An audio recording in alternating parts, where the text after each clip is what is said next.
The internet is the best place to witness real spirits or ghosts, or simply videos with no explanation. Adding to the lot is this latest viral video, shared in a Facebook group called Ghosts Caught on Camera by a user named Brianna Granados on May 29th of this year. The 10-second clip shows the recording of a kitchen closed at midnight, and at the beginning of the video, everything seems normal, but suddenly a tentacle-like thing close to the camera appears on the right side of the frame. It stays on the side and moves the camera towards it. But the identity of whatever that was is not revealed. The poster of the clip goes into more detail on it in the caption. So according to her, they have experienced strange things in their mom's house since, well, as long as they can remember. We're talking loud banging noises, utensils falling, footsteps, all the usual suspects. She wrote further that they always had the feeling they weren't the only ones living there. And then recently, there's been a lot more activity. So, Mommy Dearest sets up a motion detector camera, and now we get this. The poster revealed that they recorded a few orbs, and then we've got this little, I don't know what. So adding on to the details, this was recorded after 10 o'clock, around midnight, while everybody was asleep. But then you get a notification being like, oh hey, there's movement in the living room, and then this is what we got. So then it's concluded with, does anybody have any thoughts or ideas as to what this could be? And I don't know, so let me know what you think in the comments, folks. Security cameras at the Trans-Allegheny Lunatic Asylum, or TALA, in Lewis County captured something that seemingly can't be explained. A video that is timestamped as of May 31st at 7:45 p.m. earlier this year shows items falling off a shelf in the asylum gift shop. Now this place closes at 6 p.m., so in the Facebook post, the asylum said that during the video, the doors were locked, the windows were closed. The TALA shared the video on social media, and it went pretty viral, had about 150,000 views, and people have speculated in the comment section being like, hey, I don't know. Some folks think this is a definite sign of the paranormal. Everybody else is like, hey, great marketing stunt. The TALA, formerly known as the Old Weston State Hospital, was a treatment center for mentally ill patients. It was open from 1864 to 1994. Originally built to house about 250 people, at its peak in the 1950s, 2,400 people were housed there, and thousands are now buried in the cemetery in unmarked graves. Turns out there's a lot of speculation about possible paranormal activity at the hospital. There's ghost tours, there's private ghost hunts, and around Halloween they've got one of the most well-known haunted house experiences in West Virginia. Well, outside of the theme parks. Back in 2022, there was a news station that interviewed TikTok famous ghost hunter, Kalani Ghost Hunter, after he visited the asylum, and he's like, yeah, even if you don't believe in the paranormal, apparently this place is super creepy. Also, it's pretty cool with architecture, cause it is considered the largest hand-cut masonry building in North America. But still, that many ghosts? I don't know if I want to go there or if I want to avoid it. Uploaded on September 1st, so just recently, this next footage was apparently caught on a surveillance camera directed at the corridor outside a public housing site. So if we look in the background, you can see a public bus, we loved public transport, and the video, which apparently showed a Friday 10 p.m.'s timestamp indicating it is a real-time recording, well, it gives us a clear view of the dim corridor devoid of any activity at night. The caption of the video says that their parcel was delivered, and then they checked, but like the parcel's not there. So then they watched the CCTV playback, and they're like, oh, what's going on? And then the in-video caption added, please tell me it isn't just me seeing things. So as the video continues to play, strange things begin to get captured on camera. So at first, the package that was apparently delivered and left on top of a stack of recycling boxes and shoe rack suddenly fell to the ground without any reason. And then within seconds, a shadowy figure materialized, even though it was barely noticeable. Its shape could be faintly made out, but only when it moved, and it contrasted with the white wall along the corridor. So when the video is slowed down, it appears to be an apparition of sorts. But as soon as it materializes, it disappears. So after the footage appeared to distort on screen for a split second, the package on the ground zipped away from the camera, like it had a life of its own. And then the video ends. And also the account that posted the video didn't give us any other information. So, good package, good mail. Driving down an empty road at night can be creepy enough as it is. The last thing you need is a supernatural element added into the equation. But hey, who's gonna tell a ghost what to do? So one poor woman from Fresno was forced to deal with it when she appeared to have a ghostly sighting on January 22nd. Thankfully, she's got the footage, so everybody, including me, you, whoever else, we get to comment on it. So she shared the video after seeing the ghost while on her drive home from Table Mountain Casino, and she recorded it because, well, there was fog patches on the road. If you get into an accident, you want the insurance. As the car made its way around a long bend, what looked like a transparent figure suddenly appeared in the middle of the road and took a few steps towards the other lane. But then just as quickly as it appeared, the ghostly figure disappeared once again into the night as the car continued to approach. So the caption on the video reads, "Y'all see that?" The sighting took place at approximately 8:50 p.m. along Fryant Road. Turns out it's a road that's been the site of numerous fatal accidents over the years. Just last year, a woman died after her car collided with a tow truck at around 1 a.m. at that crazy intersection. Also last year, a 50-year-old doctor and his wife died after crashing into a tree. So according to experts, legend suggests that the ghost of a former police officer patrols the road and pulls over cars to warn them about potential accidents. Because turns out, this officer is believed to have died on a stretch of the road in a car crash. So after people saw the footage of this latest ghostly sighting online, they had opinions. Somebody was like, yeah, that's definitely a ghost. And then somebody else was like, yeah, I've seen and heard many ghosts on that road. But then you've got the skeptics, because we gotta have some skeptics today. Somebody was like, oh, that's just dust kicked up by a breeze, or an oncoming car light reflecting fog.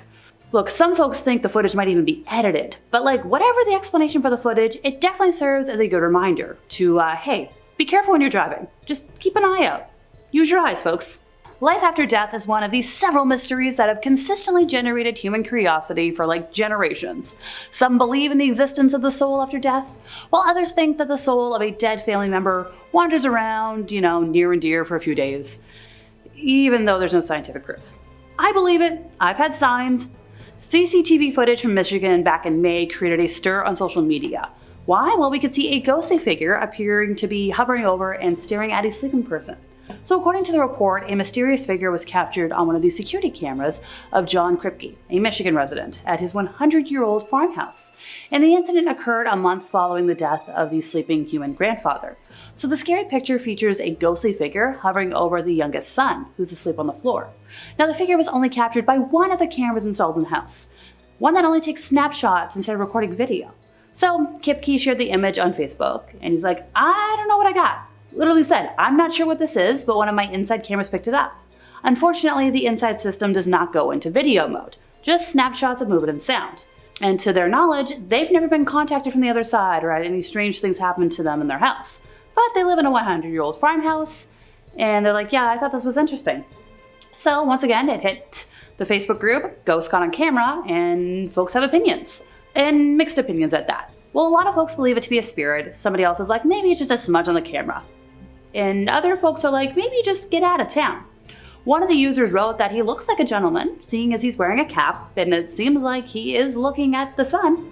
They literally said, it looks like a gentleman, you can see the outline of his body, head, shoulders, arms, and he's wearing a hat. Another user thought it to be an elderly woman because of the kind of coat the spirit is wearing.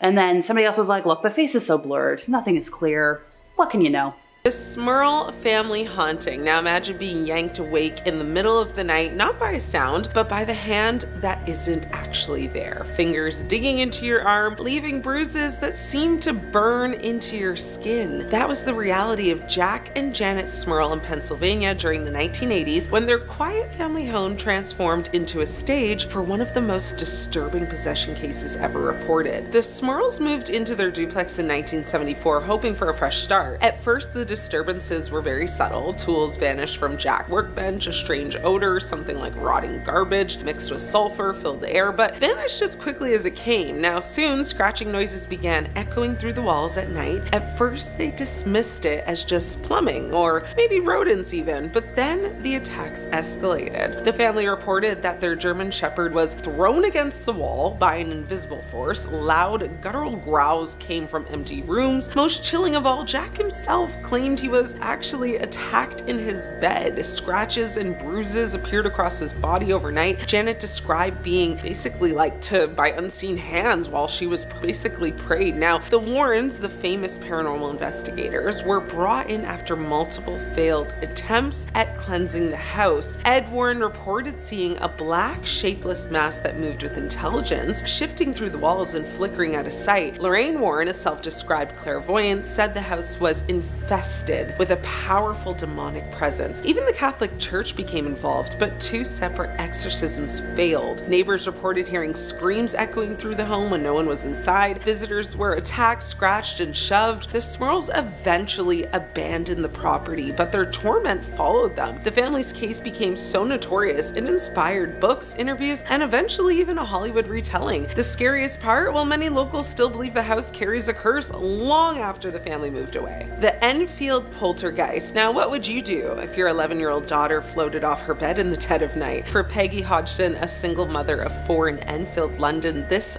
wasn't a question. It was her life. Now, in August 1977, Peggy heard her daughter screaming. When she entered their bedroom, she froze. Furniture was sliding across the floor without anyone touching it. A heavy chest of drawers moved towards the door as if trying to trap the children inside. Peggy rushed forward, pushed with all her strength, but said it was like fighting against another person. What began as knocking and scraping soon turned into full-scale terror. Toys flew through the air, chairs slid across the room. Janet, only 11 years old, was repeatedly hurled from her bed as if tossed by invisible hands. Neighbors, police officers, and eventually reporters witnessed it firsthand. One officer actually signed an affidavit stating she had seen a chair move across the floor by itself. Even more disturbing were the voices. Investigators captured recordings of Janet speaking in a very deep, gravely voice that sounded like a grown man. I mean, the voice identified itself as Bill, a man who claimed he had passed away in the house years before. The Hodgsons insisted their daughter could not fake such,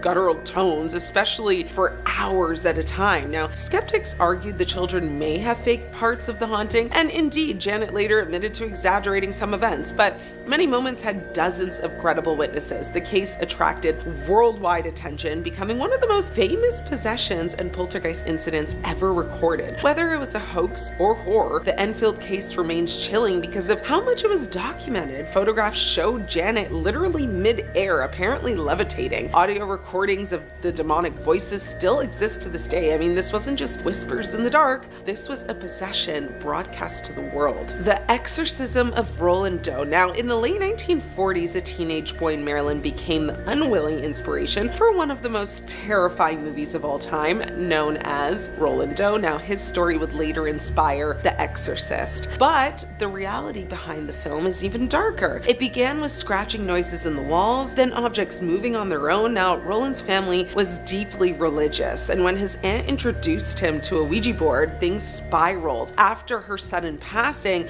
Roland began displaying very violent mood swings. His bed shook violently as if someone was trying to throw him out of it. Scratches appeared on his chest, forming words like hell and evil. Now, priests were called, of course, and what they documented remains disturbing. Roland would snarl in voices that wasn't his own. He threw priests across the room with very unnatural strength. During one session, he actually tore a bed spring from his mattress and used it to slash a priest's arm wide open. Multiple exorcisms were attempted over several months. Witnesses reported the boy screaming Latin phrases that he had never learned. When holy water touched his skin, blistering welts appeared. I mean, the final ritual ended when Roland suddenly kind of cried out that Satan was gone. Afterward, the boy lived a normal life and rarely spoke of what happened. What makes this story so haunting, though, is that dozens of written records exist from priests and witnesses. This wasn't just folklore, it was a case taken seriously by the Catholic Church. Whether Roland was possessed or suffering psychological trauma, something deeply disturbing definitely happened in that home. The Tanaku exorcism. Now, in 2005, a young Romanian nun named Irina Cornisi began hearing voices. Now, fellow nuns claimed she was possessed, while others later argued she suffered from schizophrenia. But instead of receiving, medical treatment, she was subjected to a ritual that shocked the world. At the Tanaku monastery, Father Daniel Corganot believed he was battling demons. He and 4 other nuns bound Irina to a wooden cross, gagged her with a towel, and left her without food or water for days while praying over her. Witnesses claim she screamed, begged for release, and then fell unnaturally silent. By the time she was untied, Irina was passed away. The official autopsy blamed adrenaline injections and neglect, but locals whispered that she had indeed been possessed and that the exorcism either freed her or unalived her. Now, the case drew worldwide outrage, of course. Father Daniel was sentenced actually to 7 years in prison. The monastery was shut down completely, yet villagers continued to defend him, insisting that, he had actually tried to save Irina from demonic forces. To this day, many Romanians remain very divided. I mean, was she a victim of just mental illness that got no treatment? Was she a victim of religious extremism? Or was she a victim of a genuine possession gone horribly wrong? The Tanaku exorcism is terrifying because it honestly does blur the line between faith and fear, and it leaves us with a very chilling reminder. Something what humans do in the name of God is just as terrifying as any demon. The Ammons haunting in the demon house. Now, in 2011, a small house on Carolina Street in Gary, Indiana, became the center of one of the most chilling possession cases of modern times. Latoya Ammons and her 3 children moved in, and honestly, from the start, the house seemed completely wrong. I mean, in the dead of winter, black flies swarmed the porch, which is weird. Doors creaked open on their own. Very heavy footsteps echoed from the basement when no one was even there. I mean, then the children began acting very strange. One son spoke in a voice that wasn't his own, his eyes literally rolling back until only the white part of his eyes were visible. Another child was reported to have levitated during a sleepover, which was witnessed by friends who fled in terror, of course. Social workers and police officers later claimed to actually see very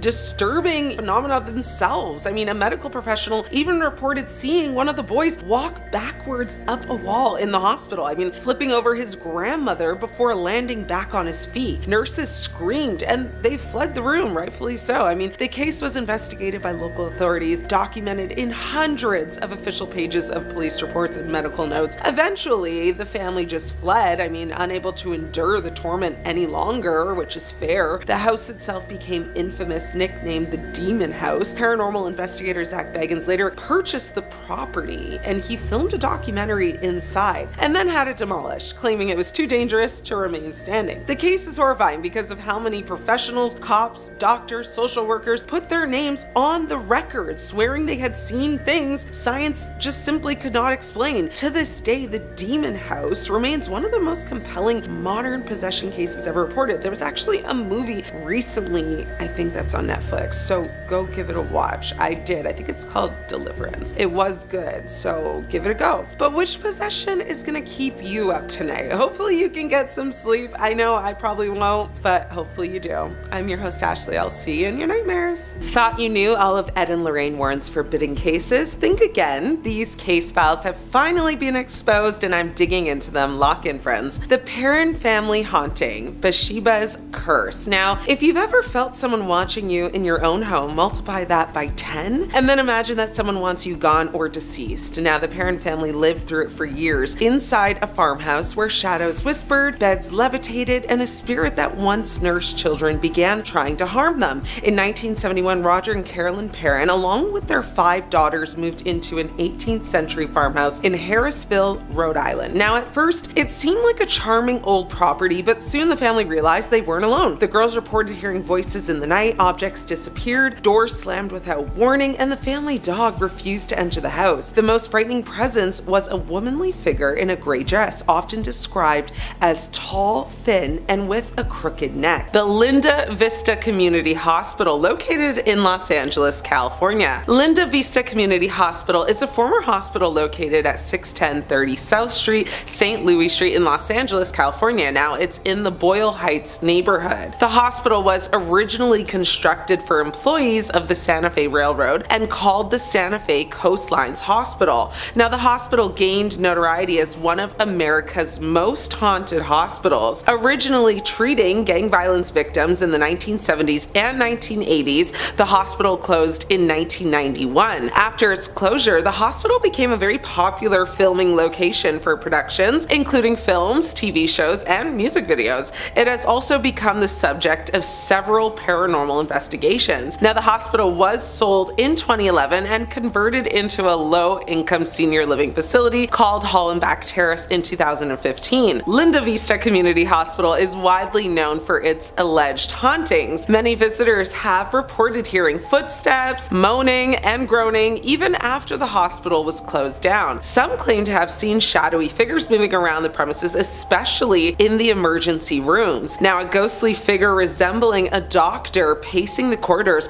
has been reported by some investigators, and a pacing young woman on the 3rd floor, as well as the spirit of an orderly still making his rounds. Now, one person actually shared their story from a visit and said, "We were live streaming at 2:03 a.m. in the pediatric wing of Linda Vista when our camera picked up a shadow crawling along the ceiling. No footsteps, no noise, just this thing that kind of slithered like it had no bones. When we reviewed the footage later, we caught what looked like a face, red eyes, very sharp cheekbones, staring straight into the lens. None of us saw it in real time, but all 3 cameras did." That's terrifying. The Beelitz-Heilstätten Hospital in Brandenburg, Germany. Now, the Beelitz-Heilstätten Hospital, located near Berlin, is actually known for its eerie atmosphere in association with historical figures, aka the bad guys. While some claim it's haunted, others say the ghostly reputation actually stems from the abandoned state and the echoes of the past. Now, the hospital's history includes use as a sanatorium, a place for war officials, and later a Soviet army hospital. Now, Beelitz-Heilstätten was a large hospital complex with a very long history, including periods of a tuberculosis sanatorium and location for notable figures, and the building's abandoned state and the stories surrounding its past have contributed to a sense of unease and a claim of it just being haunted. Now, Beelitz has a reputation for its wild World War II era history and neurological experiments. Now, there's a local legend of a ghost named Schleicher von Beelitz, hope I'm pronouncing that right, who is said to have roamed the halls in the late 90s as well as the early 2000s, deterring vandals and misbehaving kids. Now, this legend adds to the overall eerie atmosphere of the site. One person actually shared a story on Reddit and said, "What we caught on tape was something deeper. In the surgical ward, we heard knocking from behind sealed walls. The knocks turned into scratching, then into a very deep, growling voice that simply said, 'Believe,' which is German for stay. So we left. The audio file, well, it got corrupted that night." That's creepy, right? I'm glad they didn't follow orders and they did decide to leave, because that's one thing you won't ever need me to do. I'll be gone faster than you can blink, so believe that. Now, some sections of the hospital are still used for neurological rehabilitation as well as Parkinson's research, and it has also been used as a film set for movies like The Pianist as well as Valkyrie. Now, visitors can access the site and there are tours available, so let me know if you ever visit. The Trans-Allegheny Lunatic Asylum in Weston, West Virginia. Now, this National Historic Landmark served as a sanctuary for the mentally ill in the mid-1800s. This 160-year-old asylum holds very fascinating stories. It includes Civil War raids and also a gold robbery. There are also stories about the curative effects of architecture. Now, the efforts of determined individuals helped better the lives of the mentally ill. Now, the Trans-Allegheny Lunatic Asylum, now widely considered one of the most haunted destinations in America, it actually operated from 1864 all the way to 1994. Although it was designed for 250 patients, about 2,400 were actually crammed in there, and they were treated very poorly. Now, ghost hunts of this massive building run year-round, and one person shared their experience there. He said when he visited for a tour, he expected to be joined by, hardcore paranormal investigators, kind of weighed down with camera gear and digital recorders, but it wasn't like that at all. He said, we broke into smaller groups, spending 2 hours on each of the asylum's 4 floors before rotating. Our tour guide told us about some of the hospital's better known spirits, including a little girl named Lily who was born in the asylum, a man named Jesse who actually passed away of a heart attack in a bathtub, Civil War soldiers, as well as a patient who was kind of unalived brutally by his roommates. Now, he said the hospital is so vast that it was easy to end up alone despite, the dozens of other people wandering around. It was also easy to feel lost amid the maze of hallways and patient rooms, covered in peeling paint. He said, "We were filming a kind of lights out challenge inside the women's ward." He said at 3:14 a.m., a camera set up in the hallway caught a figure walking backwards in complete silence. When we tried to enhance the image, its face blurred like static, but the eyes, pure black, stayed very clear. Now, paranormal experts later told them that what they saw was a shadow parasite. He continued to say by 4:30 a.m., he's like, I was ready to go. He said, as I drove away, I thought about whether I actually believed what I saw. He said, I've always been fascinated by ghosts, but am I convinced they exist? Honestly, not sure. There's actually a lot of stories from this hospital, so search it up on Google if you're intrigued. The Rolling Hills Asylum in East Bethany, New York. Now, one of the most haunted locations in the whole of the United States. It was established in 1827. The Rolling Hills Asylum, or the Genesee County Poorhouse, which was originally a working farm, soon became a refuge for some of society's less fortunate. So widows and orphans mingled with the mentally ill, and the unclaimed passed on were actually buried on the property. With over 1,700 documented demises and hundreds not recorded, it's no wonder, Haunted North America rated it as the second most haunted site in the United States. Often resembling a reformatory, a poorhouse often housed orphan children, families, destitute elderly, physically handicapped, mentally unstable, morally corrupt, even criminals. Now, these institutions were situated on the grounds of a poor farm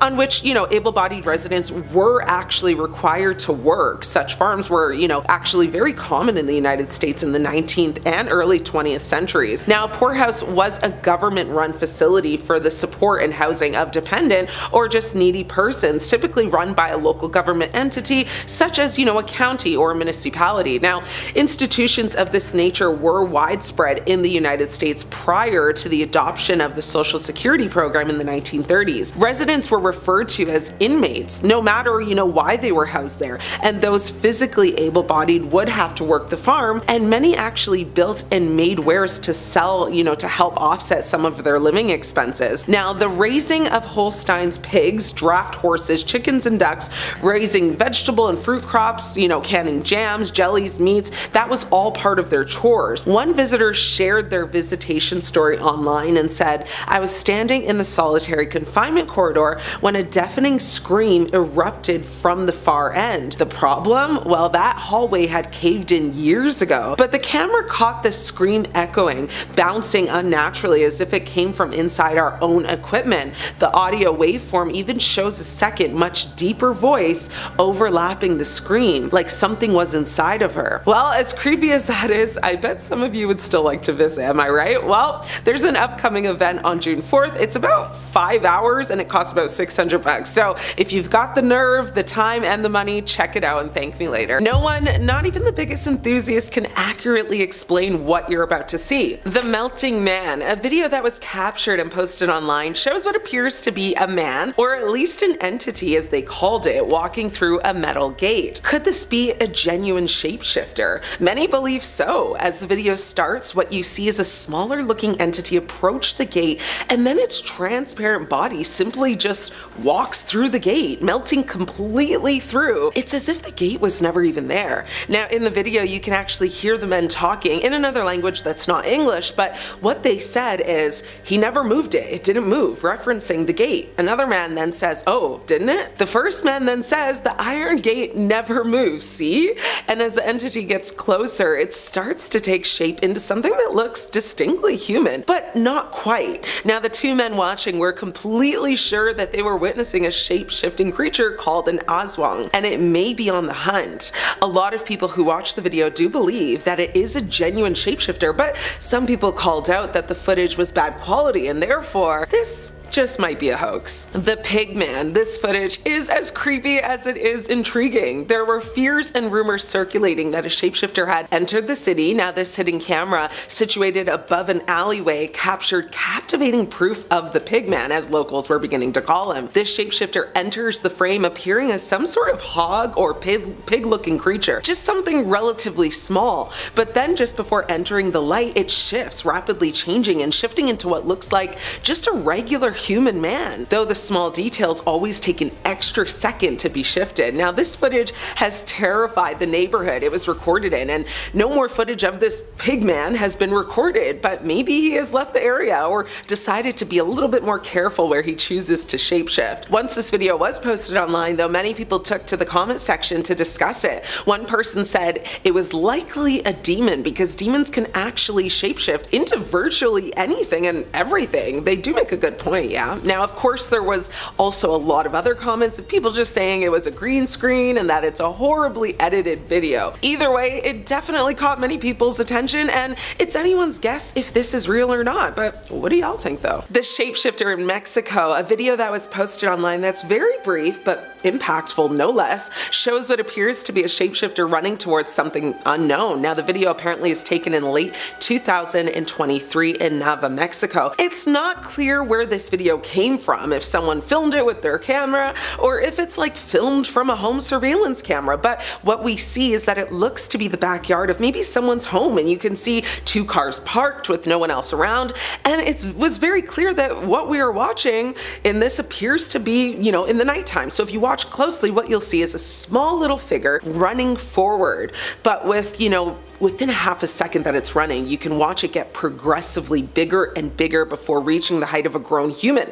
At least that's what it looks like to me. Now, many people have watched this particular clip over and over and over again trying to make sense of it, but just no one can. What are we watching? Well, many think it is in fact a shapeshifter that just happened to get caught on camera. What do you guys think though? The Aswang sighting in the Philippines. Now, footage that was taken in 2019 in the Philippines by two people stopped at what appears to be either a light or maybe an intersection. Honestly, it's not entirely clear, but the footage they captured is absolutely terrifying. This footage shows this couple allegedly capturing a shape-shifting entity known as an Aswang, which is a creature that's part vampire, part werewolf, part witch. That's quite the cocktail of demonic entities, isn't it? Now, in the footage, you see the entity on what looks to be a billboard of some sort, and it's moving extremely fast over it. Now, they move the camera to try and follow the creature and then actually zooming into it. Now, once they zoomed in, they were able to focus in on the creature and actually catch footage of it as it slowly and very creepily looked back at them, as you can hear the person filming take a really big gasp before quickly moving the camera and stopped filming. This one is scary, and no one has been able to truly explain it yet. The pale figure in Kentucky, USA. A 2022 security camera video from Moorhead, Kentucky showed a pale, lanky, hunched over figure moving cautiously near a home's backyard. Now, the eerie footage has sparked a lot of online debates, with some people suggesting it depicted a cryptid or supernatural entity, while others believe it was just a person in a costume. Now, this very mysterious pale creature looks to be crouching and trying to actually look for something. What though? Well, your guess is as good as mine. People took to the comment section though on a Facebook group, and one person said, "What you're looking at is a shapeshifter, clear as day, that's what it is." Another person argued that there's no way it was a human in a costume unless that human weighed about 50 pounds. One person offered another perspective and said, "This is an alien, and you can't convince me otherwise. Shapeshifter, alien, human, I'm confused, and so are so many others." What do you think though? The hurricane shapeshifter in the middle of a very intense hurricane, where of course people are desperately trying to find a safe space or place to go and panicking, no less. It appears the shapeshifter was the calm within the storm, because in this video, an extremely eerie sight was captured on camera, and what we see is a flooded street with a street lamp shining directly down in the center of the water, when all of a sudden two very bright red eyes, or at least what resemble eyes, appear above the water and rise to an almost impossible height. The eyes then return to the water before a figure begins to kind of stir within the waves there. Then shockingly, a man stands from the water and walks backwards up. Now, shifters are known to be evil entities and predators and use their unnatural abilities to just modify their appearance in order to put us at ease. Yet shifters do not always get it right and often make minor mistakes with their presentation within the first few moments. Now here, we clearly see, the creature failed to recreate human movement, as for several seconds the creature walks backwards. However, it then seems to reassess itself and begins leaning forward in a very somewhat human fashion. Now, reported sightings like this one are not uncommon, especially in areas following flooding and storms. It seems the water maybe helps them in some way. Perhaps moisture is vital to them, and flooded streets make for easy highways into residential areas. Two men were out cruising at night with a spotlight in search of deer, but got spooked by something otherworldly instead. Now, the passenger with the light tells the driver to hold on, thinking he may have spotted a buck. The driver slows down and the passenger tells him to stop real quick, thinking he spots antlers just, poking out at the end range of the beam of light. All of a sudden, a distorted humanoid figure leaps up and waves its very elongated arms like menacingly. Now, the hunters believe it was a skinwalker or shapeshifter of Navajo legend, but some may believe it more resembles a rake from the urban legends of creepypasta. Now, rakes are described as human-like, but often with distorted limbs that are too thin and just too long, as well as glowing eyes and an inhuman mouth that seems wrong somehow. Now, these creepypasta urban legends are sometimes known to have fictional internet origins, but despite that result in real-life sightings of these supposedly invented creatures, some speculate this is from, folk tales of rural areas such as Appalachia, gaining internet access and transcribing the stories that had been passed down through many generations, leaving many to wonder, could there still be unexplained mysteries lurking deep in the heart of America? For starters today, a TikTok user driving around at night claimed to have captured the moment a pale creature leapt towards them through a patch of long grass and just came right at them. While a portion of the millions of viewers who watched the video claim the creature is a mythical S-Walker, other more skeptical viewers are like, maybe this is an attempt to fool people. So it's up to you, dear viewer. Help me decide in the comments whether this is real or not. The clip, uploaded by TikTok user It's Louis Vuitton, appears to be capturing a grassy area being lit up by a flashlight held by the person filming from the car. It sounds as though those occupying the car are scouring the area for animals, since we hear a voice say, "I thought I'd seen a big buck or something." The voice continues, asking their companion, who is presumably driving, "Is that a buck?" Which, by the way, if you want to see a moose on the road, no you don't. At this point, their companion's voice cuts in, shrieking, "What is that?" The camera then focuses on a pale, human-like creature, which appears to be really coming through the grass towards the vehicle. The original narrator's voice also sounds panicked, saying, "Dude, what is that?" So at this point, the camera swerves down and the clip abruptly ends. The TikTok user did not say what or who they thought the creepy looking figure could be. The video was just titled "Scary," accompanied by a shocked emoji. The video had proven popular on TikTok, garnering like 900,000 likes, 6 million views, got a lot of traction. Now, a lot of folks weighed in on what they thought it could be, according to the Daily Star. Some folks were like, yeah, this is definitely an S-Walker, which if you don't know, that's a mythical creature from indigenous legend, said to roam around the wilderness at night. It's a kind of witch and has the ability to transform into a variety of animals. Somebody commented, S-Walker, Rake, or Pale Man. And somebody else was like, definitely S-Walker or Winged Spirit. They're dangerous. A third person was like, that's an S-Walker if I ever saw one. Alrighty folks, your time to shine. Let me know in the comments if you haven't already. Is this an S-Walker? So next up we have a video that shows that there's definitely something out there. Definitely some sort of weird creature. Could be a fairy tale monster. Could be an S-Walker. And it kind of changed a lot of folks' concept of a lot of things, and for them it was definitive proof that there's dogs with extraordinary abilities that aren't myths and are probably related to the legends. The video was supposedly recorded in Chile and shared by the Twitter, UFO Logo Julio, a page famous for its paranormal content. The video shows what appears to be a stray dog walking near a house at night, but in a matter of seconds and before our eyes, the animal, somehow, begins to slowly transform into a person. So as expected, public opinion has been divided. Somebody's like, hey, the video's edited, maybe this is AI. And everybody else is like, no, creatures exist, this is probably pretty real. S-Walker stories are commonly found in indigenous culture, which is prevalent in a lot of areas in the southwestern United States. And these creatures, which keep a lot of folks awake at night, are associated with witchcraft. You can include coyotes, other creatures associated with death or the announcement of evil, under this umbrella. People who want to become these evil creatures are actually capable of harming their own families to do so. Not only can S-Walkers transform, but they can also take control of animals and even people, which makes more sense to see why you might see the occasional goat or coyote walking on two legs. Now, if you're wondering by now, hey Alexa, why aren't you saying the name of the creatures in full? Well, it's because A, I'm not indigenous, and B, it's an overall forbidden thing to talk about them. especially at night, seeing as a lot of folks consider that a way of attracting these creatures, and I don't need any more bad mojo in my life. Legend has it that the worst thing you can do if you see an S-Walker is to follow the creature in question, because they can manipulate you into taking you to your inner circle of people, and then it's the end for you. The only way to allegedly get rid of one, if they're already haunting you, say their name and see what happens, and just do your best, folks.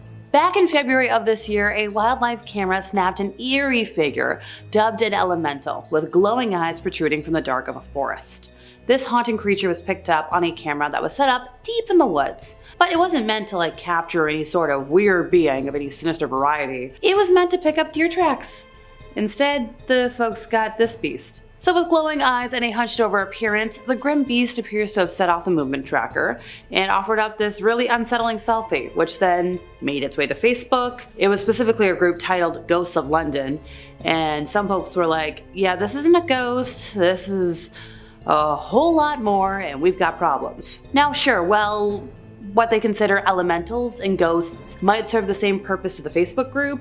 This creature has more ties to the occult. And they're like, yeah, nope, this is definitely an S-Walker. Somebody was like, that, my friends, is an elemental, a being comprised of only the energies of the earth itself. And there was a lot of chiming in and being like, yep, nope, this is something eerie. This is something we need to pay attention to. The original poster wrote, so this was a camera set up in the woods, set up to take photos when it senses movement. Main purpose is to take photos of deer and other wildlife. And they said that there was no people that could be in the woods at that time, especially without the owners of the property knowing, and it had to be moving to set the camera off. So then we've got even more freaked out Facebook users being like, this thing has eyes that chill me. And another person was very much worried about the pairs of eyes behind the elemental. Some folks were like, maybe this is a W-worded being, which is a shape-shifting creature that can mimic the voices of people it comes into contact with, and the sounds of woodland creatures. Over here, we think it's an S-Walker. Back in 2018, this next crazy video went viral, claiming to show a 6-foot eerie faceless creature reportedly stalking a moose in the Canadian wilderness. And that's just terrifying. The video, which has been viewed more than 30,000 times, was posted by Audrey Tanguay-Fréchette, who was unable to explain the footage. So they were filming a moose on a roadside in Quebec, and they said looking back at the video they saw a strange shape in the back left. Could somebody tell them what it was? Now it's unclear what was captured on film, but some commenters were like, hey, it's Gollum, the character from The Hobbit and Lord of the Rings. Somebody else was like, my precious, and also my bad impression, I'm so sorry folks. But you know what that line's from, Lord of the Rings. Now even more people had fun with it. They're like, maybe it's a rake, a mythical creature that hunts animals without rhyme or reason. They were like, yeah, that looks like a rake-type creature stalking the moose. It must be pretty tall too. Well, the creature appears to stand up on its hind legs, but it's not clear how tall it is. News outlets called it a 6-foot-tall monstrosity, so you know what we think at this point. And finally for today, while this last spotting is kind of unknown in terms of what kind of cryptid it is, I really think it's some sort of shifter and possibly an S-Walker. This video was courtesy of user Valhu on TikTok, who opened their front door to a creature that almost looks like a deer, but it's missing some important body parts that you use to listen with, and other body parts are not in the right spot. So it's referenced as a not deer, but there's been arguments made online that believe not deer are actually just S-Walkers, but misclassified. These creatures, they kind of look similar to a newborn deer, but then they appear as adults, because, well, the creature might be double jointed, they might have additional joints in their limbs, and also the eyes just aren't in the right spot for all of these creatures.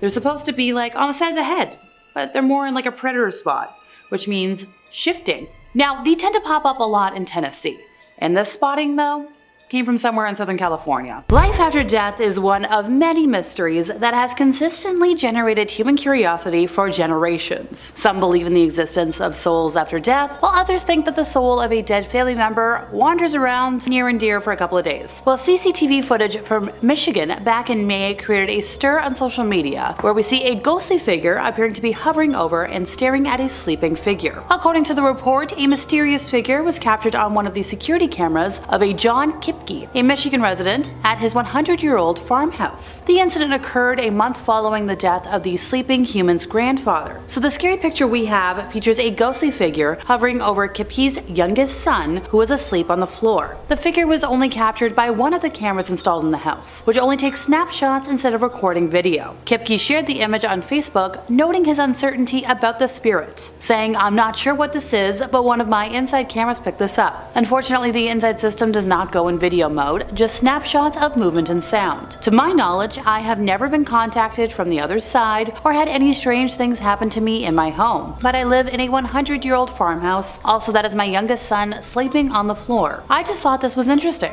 Well, since it's posting on Facebook, Ghosts Caught on Camera, this video has garnered a lot of mixed reactions. Many social media users have thought, a lot of folks have opinions. While some folks believe it to be a spirit, some called it a smudge on the camera, and some others suggested that the family should leave the house immediately. One of the users wrote that this looks like a gentleman, as he is wearing a cap and it seems like he is looking at the sun, saying like it looks like a gentleman, you can see the outline of his body, head, shoulders, and arms. Now another user thought it to be an elderly woman because of the kind of coat that the ghost is wearing. He said, well, like, could be plausible. Another user wrote that the face was so blurred and nothing was clear that you can't really know. What do you think, dear viewer? An observant New Hampshire woman had online paranormal buffs quaking in their boots after seemingly spotting a ghost in a graveyard on a popular mapping service back in January. She's like, I think I might have just found like a ghost on Google Maps, or like Google Maps' first ghost. This was a direct quote from uploader Amy Pendleton in this suddenly viral TikTok clip that shows off the alleged apparition. So Pendleton instructed viewers to Google the Gilson Cemetery in Nashua, New Hampshire, apparently a veritable mecca for ghost hunters and other believers in otherworldly activity. So Pendleton toggles Google to a 360 panorama view and takes a stroll down the road, revealing a spooky figure with a blurred out face lurking behind a set of stone walls. Zooming in reveals what looks like the head and torso of a middle-aged man leering at the viewer like something out of an occult horror movie. And that's just the tip of the supposed paranormal iceberg. In a follow-up clip,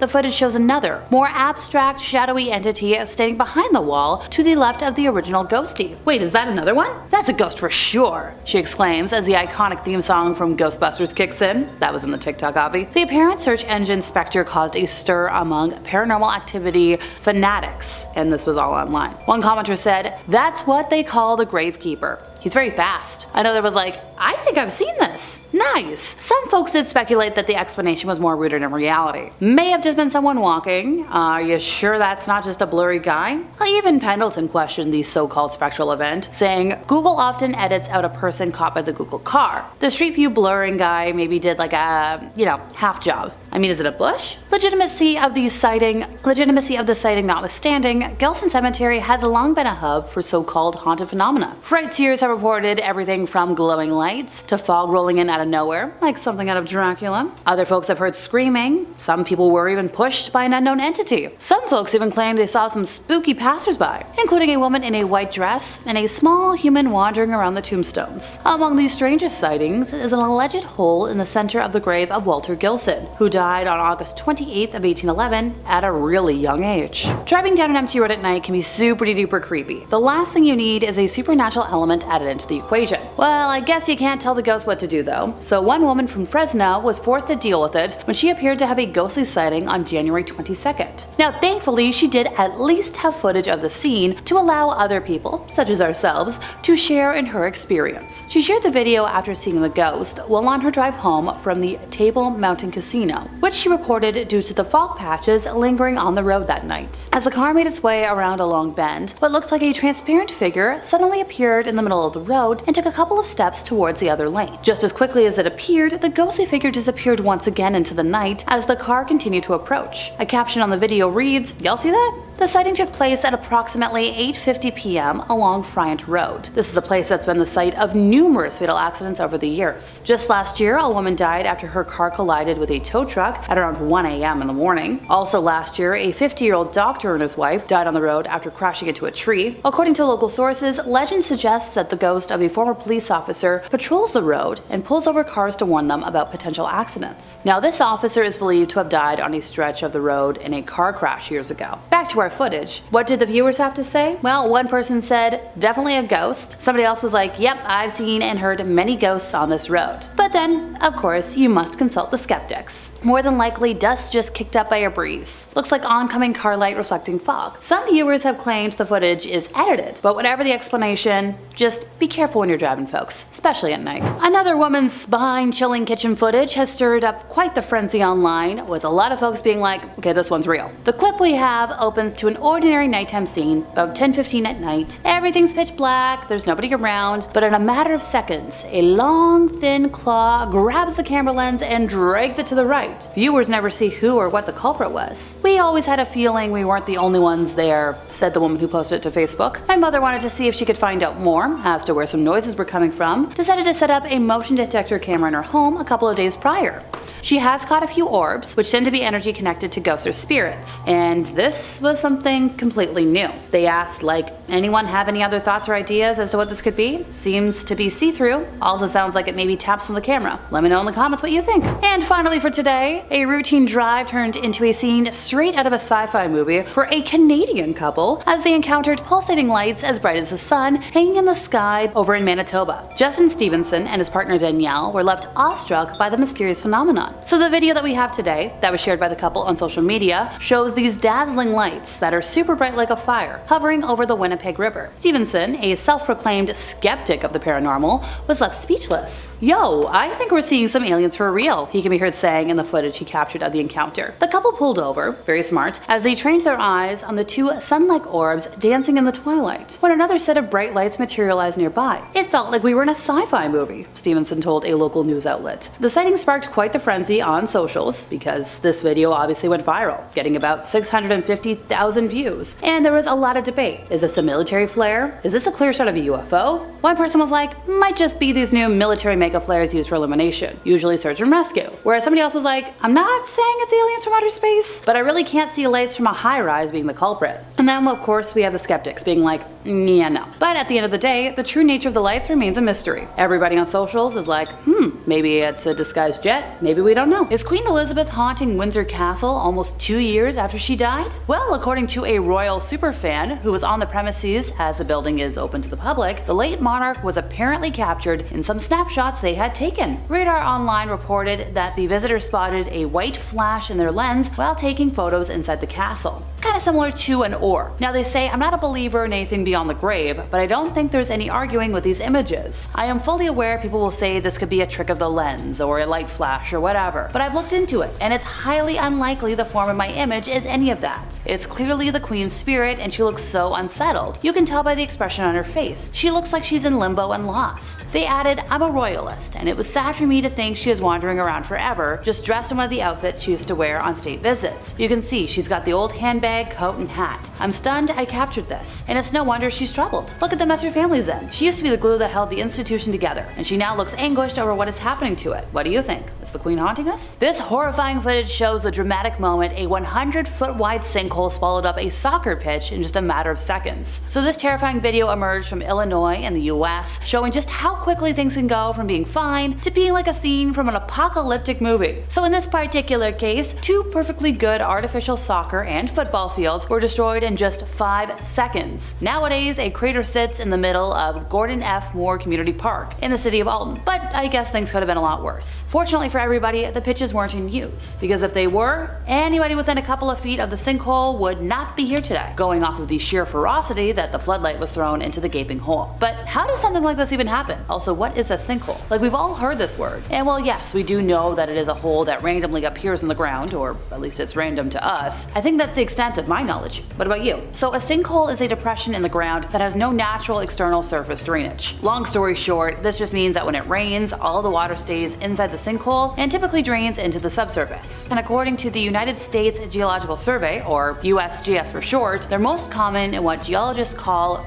karst terrain. These are the regions where the types of rock below the land surface can naturally be dissolved by groundwater circulating through them. So soluble rocks include salt beds, domes, gypsum, limestone, other carbonate rock. So while Florida, for instance, is an area largely underlain by limestone, it's highly susceptible to sinkholes. So when water from rainfall moves down through the soil, these types of rocks begin to dissolve, and that's how we get those underground spaces and caverns. Sinkholes are dramatic because the land usually stays intact for a period of time until the underground spaces just get too big, and then all gone. The historic Plaza Resort and Spa on A1 and Seabreeze Boulevard in Daytona Beach has seen a lot of comings and goings, including spring breakers back in the 90s, but some ghostly visitors back in 2013 left a lot of employees kind of spooked. Why? Well, it's simple. They thought the hotel was haunted. This place is well over a century old, and the employees think some former guests might have either returned or never left. Hotel security chief Chris Lankowitz and his staff were watching security monitors when they saw something odd moving through a downstairs bar. They're like, it wasn't dust,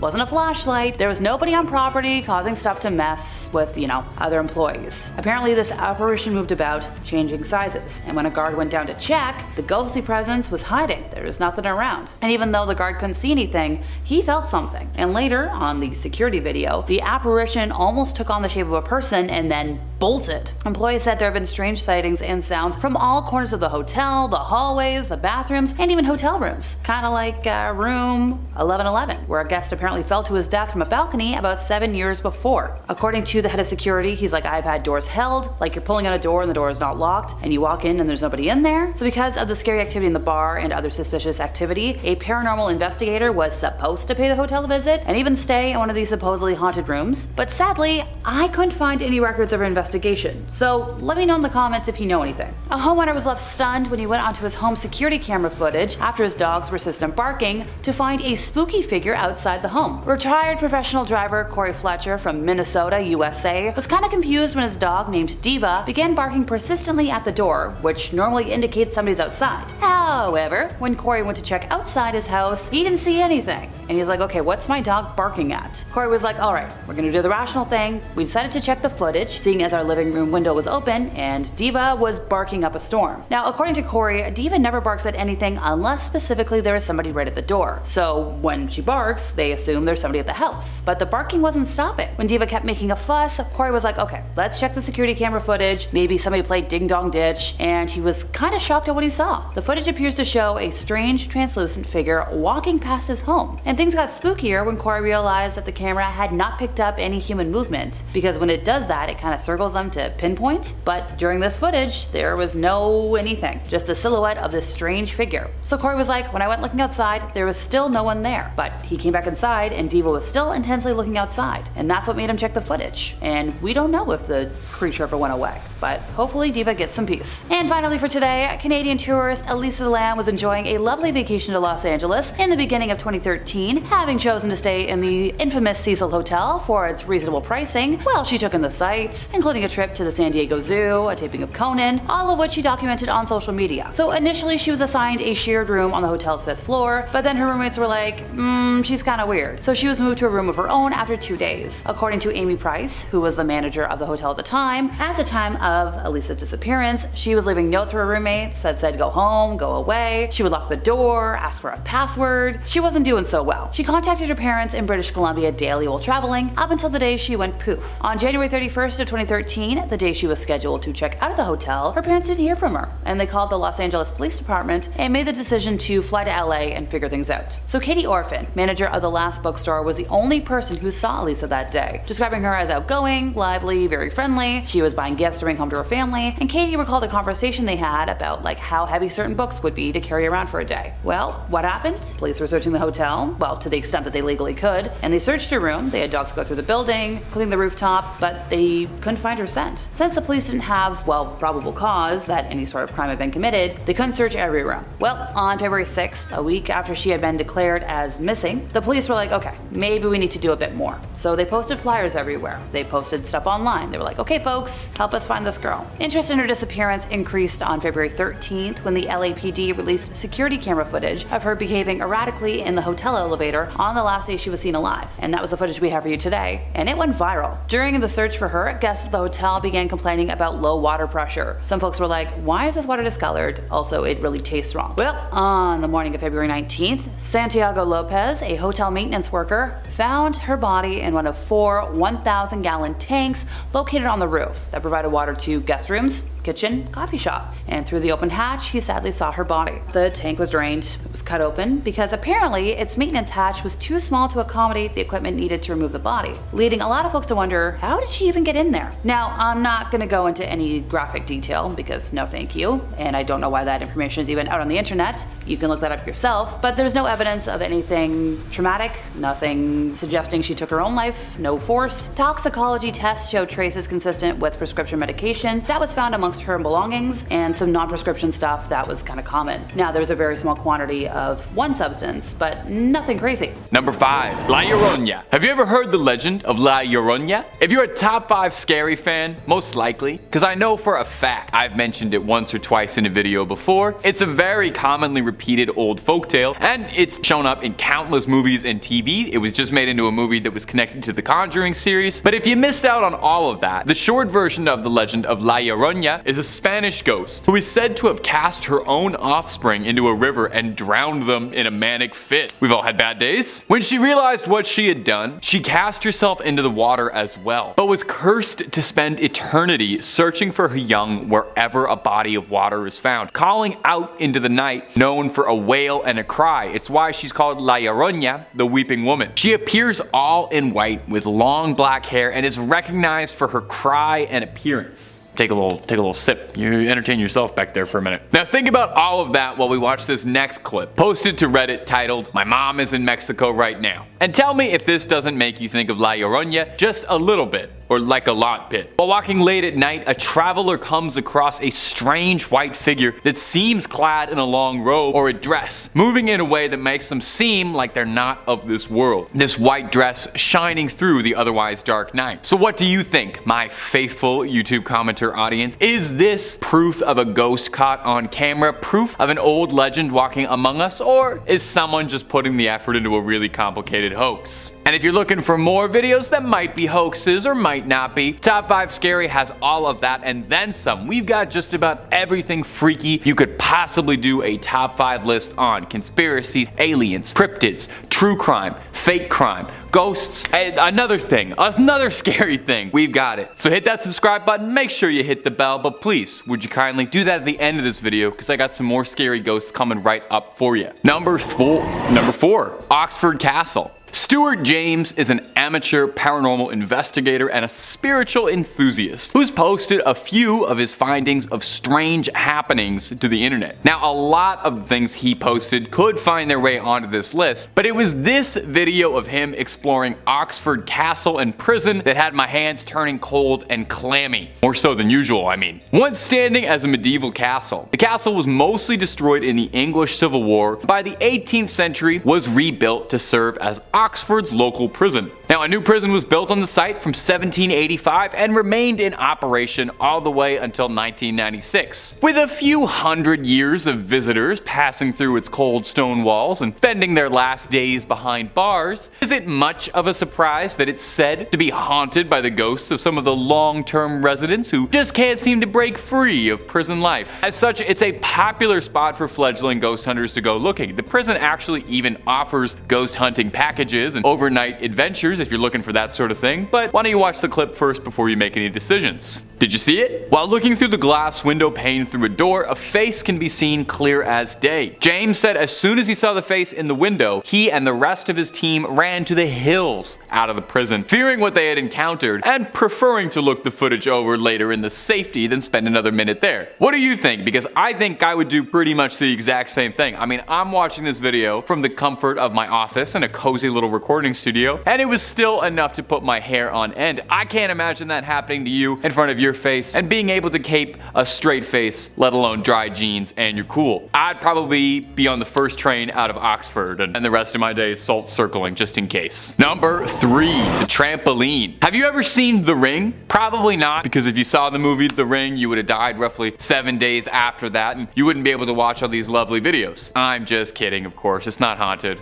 Or is it? Now, the original Japanese Ring is one of my favorite horror movies, and I can't think of many things I've seen in my life half as truly creepy as Sadako stretching herself out of the TV into the real world. That scary long black hair covering her face, just the way she moves. Yeah, every time. Well, if I thought that was bad, this next thing might actually do me in and put me in the grave. Take a look at this next clip. At first, it seems like someone just filming some summer fun, until you get a better look at what appears to be a figure clad all in white crawling out from under the trampoline. Looking, honestly, a lot like Sadako crawling out of that TV. You see why I brought The Ring up? It definitely has me scratching my head watching over again. However, not everyone is as convinced as I am. I am pretty easily convinced. One commenter on the video attempted to debunk it as a fake, lending a bit of insight as a video editor. They said, I guess that the ghost figure is a clip of someone standing up, which has been motion tracked and composited in with blurring and opacity. If the shot was stabilized, like I'm guessing it was, this would be fairly straightforward and easy. The camera shake could be added in digitally after the motion tracking is done to really sell the shot. I noticed a blur on what looks like the ghost's back as it stands up, and the jumper leg passes over the figure. This blur is wiped away. This clip stops as the figure is moving above the black netting, which is being used to conceal any editing artifacts. Well, that's all well and reasonable, but it could also just be a ghost. That sounds like too much effort to me, personally. I mean, really, also, you gotta think of this. Who would go on the internet and just tell lies? What kind of person would go on the internet and then tell people that these supernatural things were happening if these things weren't really happening? What kind of person would do that just for clicks? Huh? Number 2, creepy puppet. I think we can all agree that, haunted or not, a puppet is terrifying. Nothing good has ever come from teaching a piece of wood to flap its lips. Just look at Jeff Dunham. Whether it's the uncanny valley that makes them so disturbing or simply a reasonable disdain for ventriloquism, puppets are scary. Think of that little freak from Saw, the Goosebumps dummy, or Annabelle. Well, the truth is always scarier than fiction, I find. And in this next clip, we've got ourselves a true haunted puppet. Take a look at this footage that has people's jaws hanging open. Watch the clip. Did you see it? It was kind of hard to miss. Looks like this dummy is keen to give a performance without any help from anybody and has learned to move its mouth on its own. Is something possessing it? Now, knowing its history actually makes things a little bit more interesting, because it seems like it could be likely. The doll is nicknamed Mr. Fritz, and it was recovered from a World War II prison camp where it is said to have been made by a prisoner. It eventually made its way into the hands of a private collector in the United Kingdom. This new owner, one Michael Diamond, claims that several times he noticed the glass display case on Mr. Fritz would open on itself during the night. Now, the reasonable thing to do would be to, burn his house down and make sure the doll burns up and release that evil away and, move countries. He instead set up a camera and filmed it for a few nights and caught this horrifying footage of the seemingly possessed dummy talking. His solution was to wrap it in chains and keep a blanket over it. I would send it to space or cast it into the ocean, but you do you. He's actually not too worried about it at all. Mr. Diamond says, "My wife and daughter both hate it, and I understand why, but I'm not intimidated by it. A braver man than me." Now, this could be faked, I'm sure, but I'm inclined to believe this is real. Haunted or not, I just do not trust this puppet even a little bit, Number 1, grandparents' ghost. That sounds sad. I like to save the best for last, and I think after you watch this clip, you might agree with me, as this is one of the weirder things on a list of all weird things. This was posted to the Ghost subreddit earlier in the month and was making the rounds on the paranormal and scarier sides of the internet, as even the biggest skeptics were wondering just what it was they were looking at. This redditor and their family had taken a day for a family vacation at a nearby water park, and when they had returned, there were several calls from the security company telling them that an alarm inside their grandparents' home had been tripped. When they returned home to watch the footage, they were stunned at what they had seen, and I invite you now to watch it too.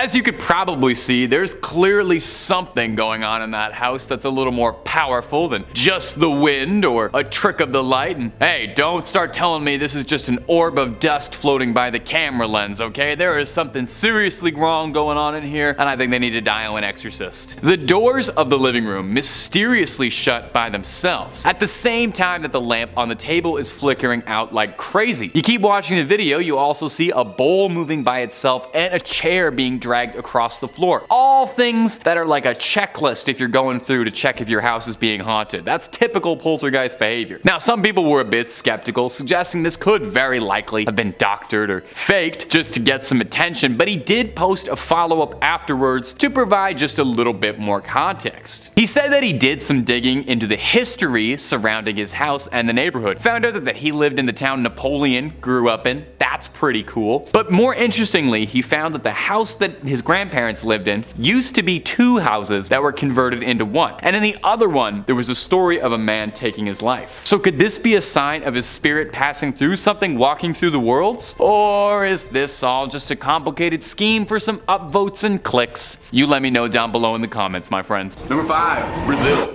Coming up first on our list of ghost footage that's been freaking out the pros and spooking the amateurs alike is this bizarre clip captured and uploaded to the internet by one Mr. Miracle BR. Thank you, Mr. Miracle. Mr. Miracle shared this, and we're glad they did, even if it does have us questioning the nature of our reality ever so slightly. The footage appears to be a body camera footage of a police raid in Brazil, where a group of plain-clothed officers are ready to kick down doors to deal with whatever's hiding inside. Of course, they might just be the wrong emergency department to call, as it seems like the Ghostbusters might have been a lot more appropriate. Take a look now. When they kick in that door, either they used a little bit too much force, or there's something in there they're not going to be able to put handcuffs on. The door keeps banging, swinging rapidly and violently back and forth in place. Whatever's going on with this one door seems to be present on all the doors in this warehouse, as every door they pass through starts swinging violently as if it's got a mind of their own, leading to the men getting understandably jumpy. You know, the academy doesn't teach you how to deal with ghosts. They start looking over their shoulders over and over, and the video cuts pretty short when the men start to dart down the hall, running away in a flurry. Running away from what, I wonder? Now, this clip alone is already pretty unsettling. Imagine, even with you and your squad, well trained, heavily armed, I still think seeing something you can't explain would have me on edge in a building that already looks pretty creepy. The creepiest part, though, is apparently this happens to cops more than we know. When the clip was posted, someone on Reddit responded with their own experience in the service, and they wrote, "I've cleared some creepy buildings as a cop. The most unrealistic thing about this video is that they kept going. I remember clearing this abandoned plantation house that still had an alarm hooked up with my partner. As we cleared each room, we left the doors open so we knew we were cleared. Turned around after the last door and all the doors were shut. Noped on out of there." Makes a lot of sense. I would probably do the same.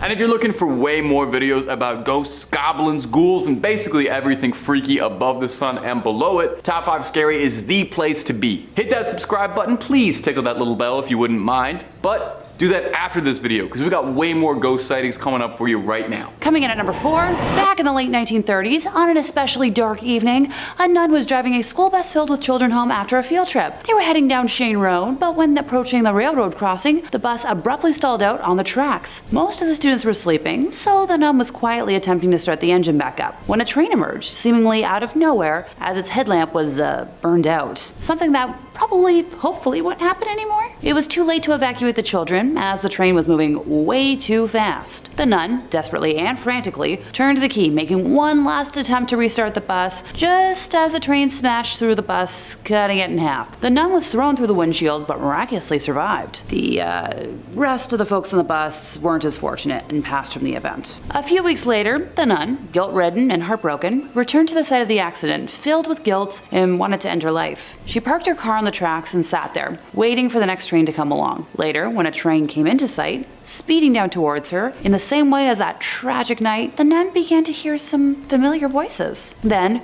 her car began to move forward as if it was being pushed from behind, rolling to safety just as the train passed by. In disbelief, the nun got out of her car and began looking around, expecting to find some sort of good Samaritan, but didn't see a single person. She looked back at her car and noticed child-sized handprints on the back of her trunk and realized that the ghosts of her students had saved her life. The nun was then blessed with a new purpose in life, and she opened a school for orphans, teaching there for the rest of her days. It is said that to this day, if anyone parks their car on or near the railroad tracks at Shane Road, ghostly children will push the vehicle to safety, as they are determined to make sure that no one meets the same gruesome fate that they suffered. Many locals have made claims that say that you can hear the rumbling sounds of a train nearing, the steam whistle howling, and the screeching of wheels as if the train is grinding to a halt, but nothing is there at all, except for the haunting chill of the night. One of the children from this accident is more, shall I say, social than the others, and sometimes tries to find her way home. Not long after these initial incidents, a woman was driving down Shane Road late one night, and as she approached the railroad crossing, she saw a little girl standing all alone on the side of the road, holding a teddy bear. Now this woman immediately stopped, pulled over, and offered the girl a ride home. Once they arrived at the girl's house, the child was hesitant to leave the vehicle and to head inside. The woman assumed that the girl must have run away from home after a fight with her parents and offered to head to the house first to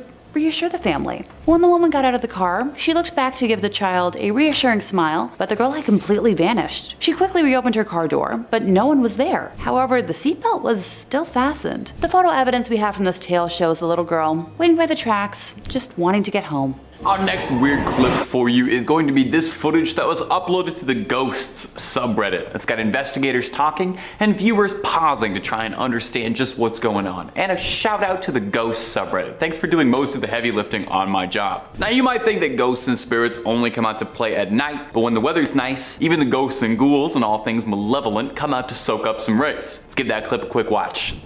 Did you see it? Kinda hard not to. The white specter rushing by the side of the house. The user posted this with the caption, "Coworker caught this outside of his house and we're speechless," and it's easy to see why.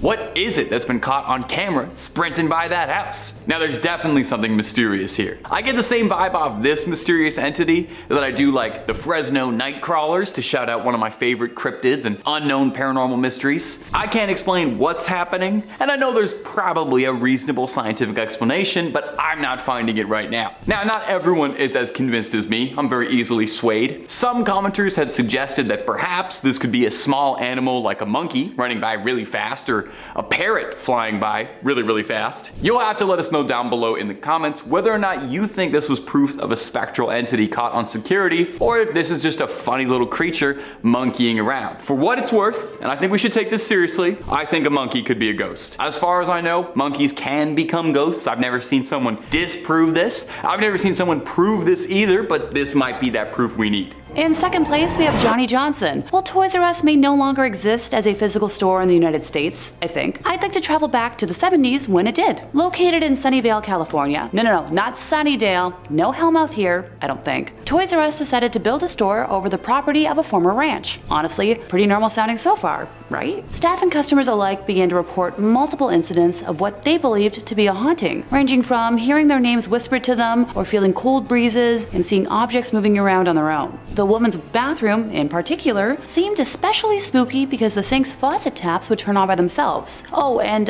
some female employees said they experienced what felt like some invisible being playing with their hair, which... In 1978, psychic Sylvia Brown held a seance there for the first time, determined to identify the entity. The ghost haunting the store allegedly revealed himself as Johnson. Johnson's ghost told Brown that he was a preacher and a ranch hand in the 1880s on what was then the Murphy family farm. He spoke with a mild Swedish accent, and his first name was either John, Jan, or Johan. 10 out of the 16 people assembled there for the seance said they heard a high buzzing noise when Sylvia was supposedly listening to the ghost. The ghost told her that he had been in love with Murphy's daughter Elizabeth, who ran off with an East Coast lawyer. Old news clippings say that Johnson accidentally hacked his leg with an axe while carelessly chopping down trees and met his end from the injuries. Sylvia repeatedly went back to the Toys R Us to communicate with Johnny, who she called the most stubborn, ornery, argumentative ghost she'd ever met in her book, stating that she had tried many times to explain to him that his lifetime as Johnny Johnson had ended. Apparently Johnny got so frustrated about being told that he had passed that he gave her the ultimatum that if she ever brought it up again, he would go silent. Sylvia let the matter drop since she and the ghost supposedly had a quasi-friendship where they would chat about the annoying and noisy kids who frequented the store. A 2007 piece on Snopes, which if you're unaware of, is a pretty legitimate fact-checking site, featured a woman named O'Brien who had worked at the store for over 18 years stocking shelves, claiming that she didn't believe in ghosts, but when you feel a breeze behind you or someone calls your name and there's nobody there, funny things happen that she just couldn't rationally explain. The report talked about dolls and toy trucks leaping off the shelves, balls bouncing down the aisles, and children's books falling off the racks. Baby swings would move on their own. The folks at Toys R Us say they've tried to explain it logically, but they've got nothing. Johnny was captured on camera in 1978, casually leaning against the shelves while the group that was there for the seance is shown sitting. Now that the store is no longer a Toys R Us, it has housed a Spirit Halloween, which feels fitting for some weird reason. Number 1, the Arizona truck ghost. You ask any men of the road, ask them if they've ever seen anything strange up there, and they'll tell you everything. And this next clip is just more fuel for that fire. William Church is a truck driver who was driving down Arizona State Route 87 on March 11th, and he saw something he couldn't explain. And this time, it wasn't just the heebie-jeebies from one too many coffees and a Slim Jim for breakfast. He spotted something spectral on the road that was recorded by his dash cam, and he thinks this translucent figure was something not of this world. You can see the lines through the legs making a figure, Church told Fox News. Now there are some locals who believe that the highway itself is haunted. It was first built in 1927 and stretching across approximately 273 miles. There's a good bit of tragic history on Route 87. It's been described as one of Arizona's most treacherous roads, and as such, countless fatal car accidents have occurred on this particular stretch of land. Could it be that because of this, there's spirits still trapped on the long, lonely road, wandering around looking for a home they'll never be able to return to? After Church's video was uploaded and went a bit viral, viewers reported that they'd seen a lot of supernatural activity around Arizona's highways. If I'm ever traveling through Arizona, I think I will take a boat.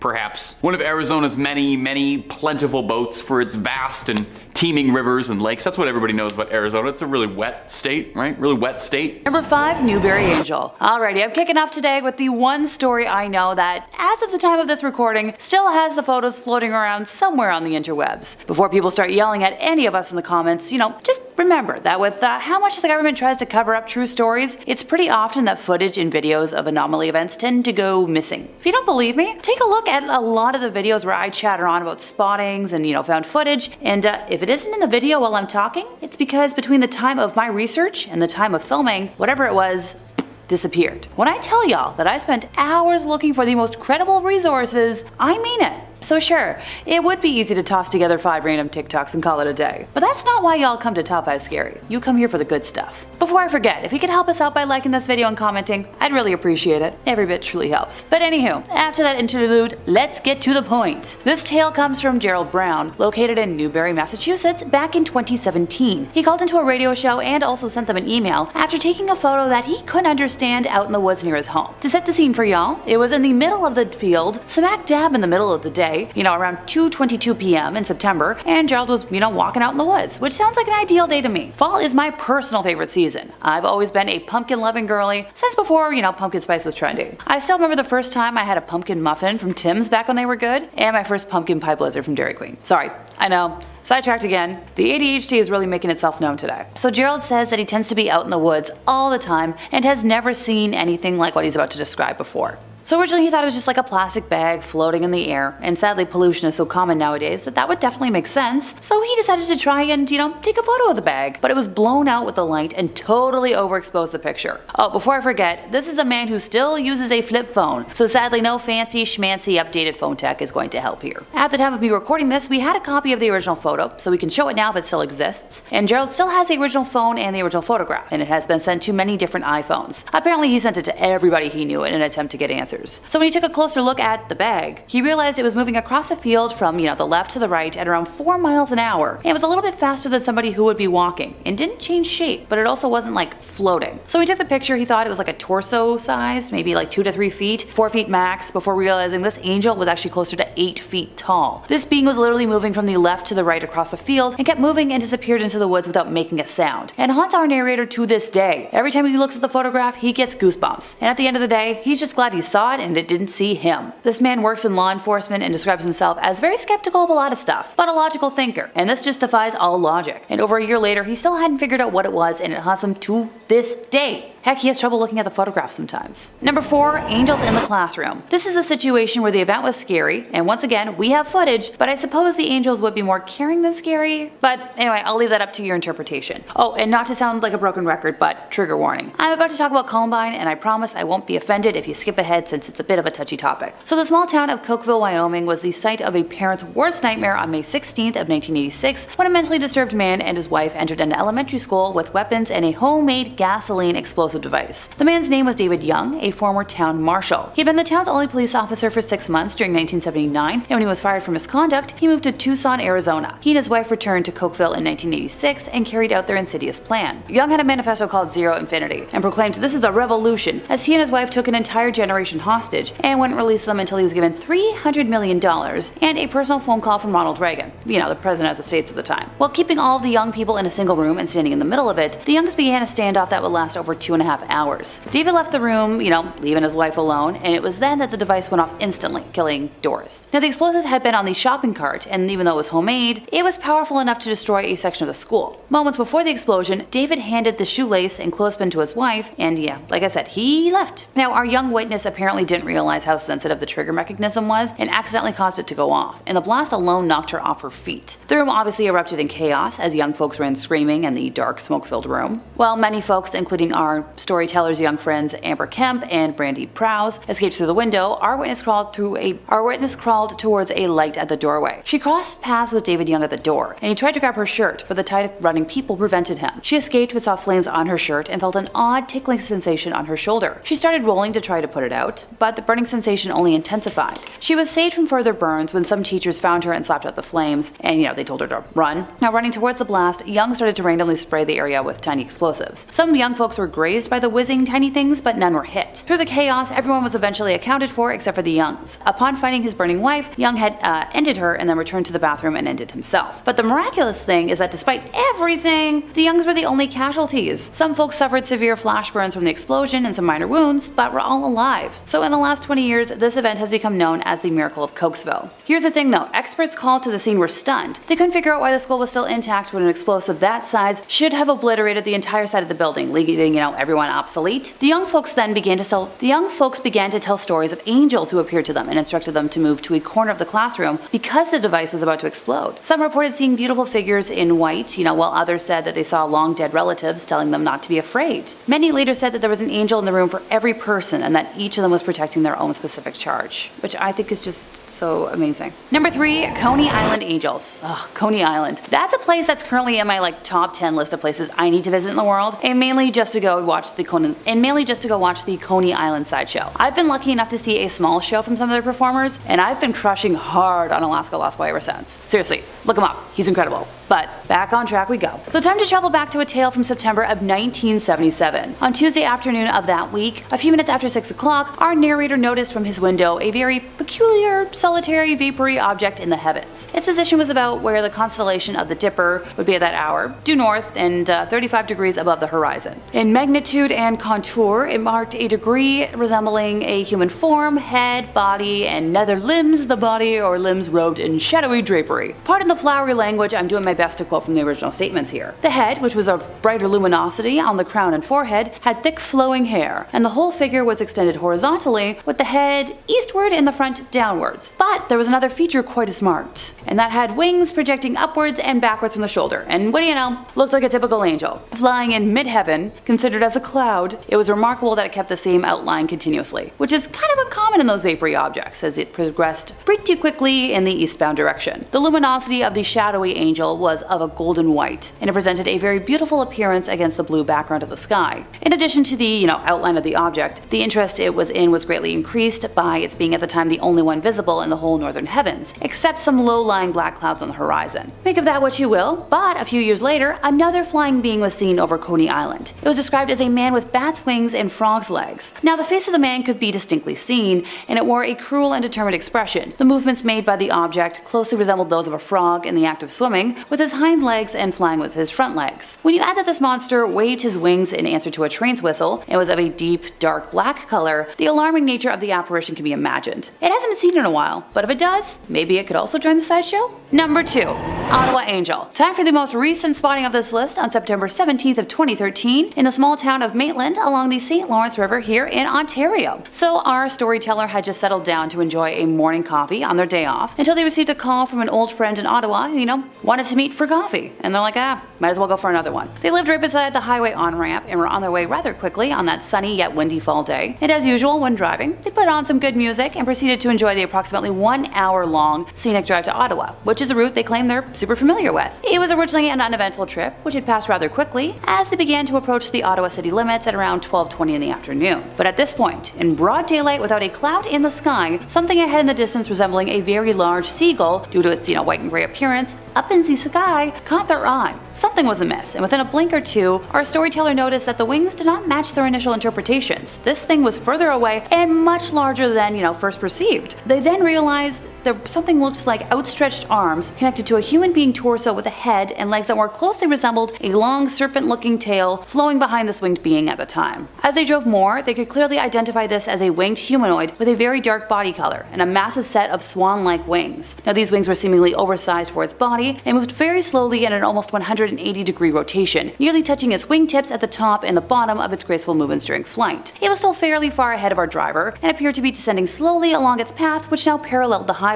The brilliant white wings took on a light gray appearance as they became shadowed from the bright sun by their own movements at times during flight. Now at this point our storyteller was beyond certain that they were not mistaken about what they were seeing. This creature was clearly humanoid, but not like any human. His facial expression seemed highly intelligent, yet he portrayed a disdain and contemptuous demeanor as he looked over and down with a confident air of supremacy. His face was just as dark gray as the rest of his body, and he possessed a very square jawline with warrior-like predominant cheekbones. This creature also had dominant eye ridges, which casted deep shadows over portions of his face, including his upper center lip due to the shadows from its nose under the skun.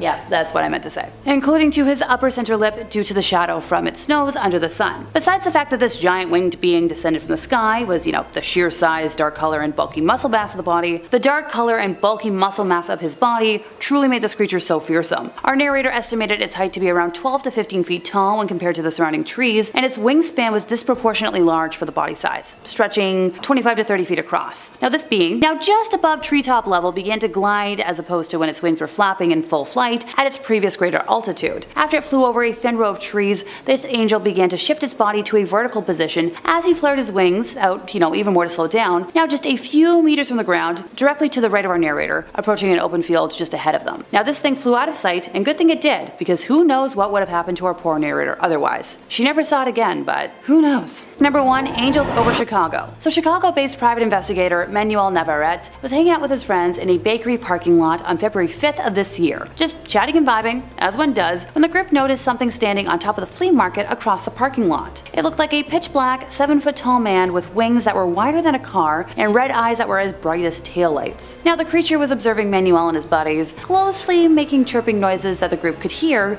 very clearly from the distance they were at, which was around like 50 yards away even without the height difference. The group continued their staring contest with the being for almost 10 minutes before it flew straight into the air and over the group of dudes, watching them the entire time. Now the men fought the temptation to run, not wanting to leave the creature anywhere or trigger a prey response, and they estimate that the entire encounter happened between 11 to 11:30 p.m. And it was a rather clear evening, so there was no chance of clouds warping what they saw. All of you folks saw was something fun to ponder over. This is the 8th confirmed sighting reported in the area since 2017, and no one is positive what the heck this creature is, but my theory is that it's definitely an angel. Number 5. The spiritual stream. Coming up first on our list today is this footage that has been setting people's minds ablaze. Maybe it's one of the most compelling pieces of supernatural footage on the internet recently, and it's only number 5. So you gotta imagine this is gonna be a good list, and I'm not being sensationalist in any way. Take a look at this. A group of friends and streamers had been watching a sports sports stream together. And after the stream had wrapped, they're getting into the post-commentary section of things, discussing their thoughts, theories, when things took a turn for the supernatural. Streamer Chris D noticed a dark shadow passing from the right side to the left side of his webcam before going out of frame. Not even half a second later, Chris turned around deeply aware that there was something that had passed behind him. Chris was terrified, asking if he'd just seen a ghost. Chris's up-close encounter made his friends into a believer. I mean, yeah, if I think there was a video of one of my friends having a ghost walk right behind him, I'd probably start believing too.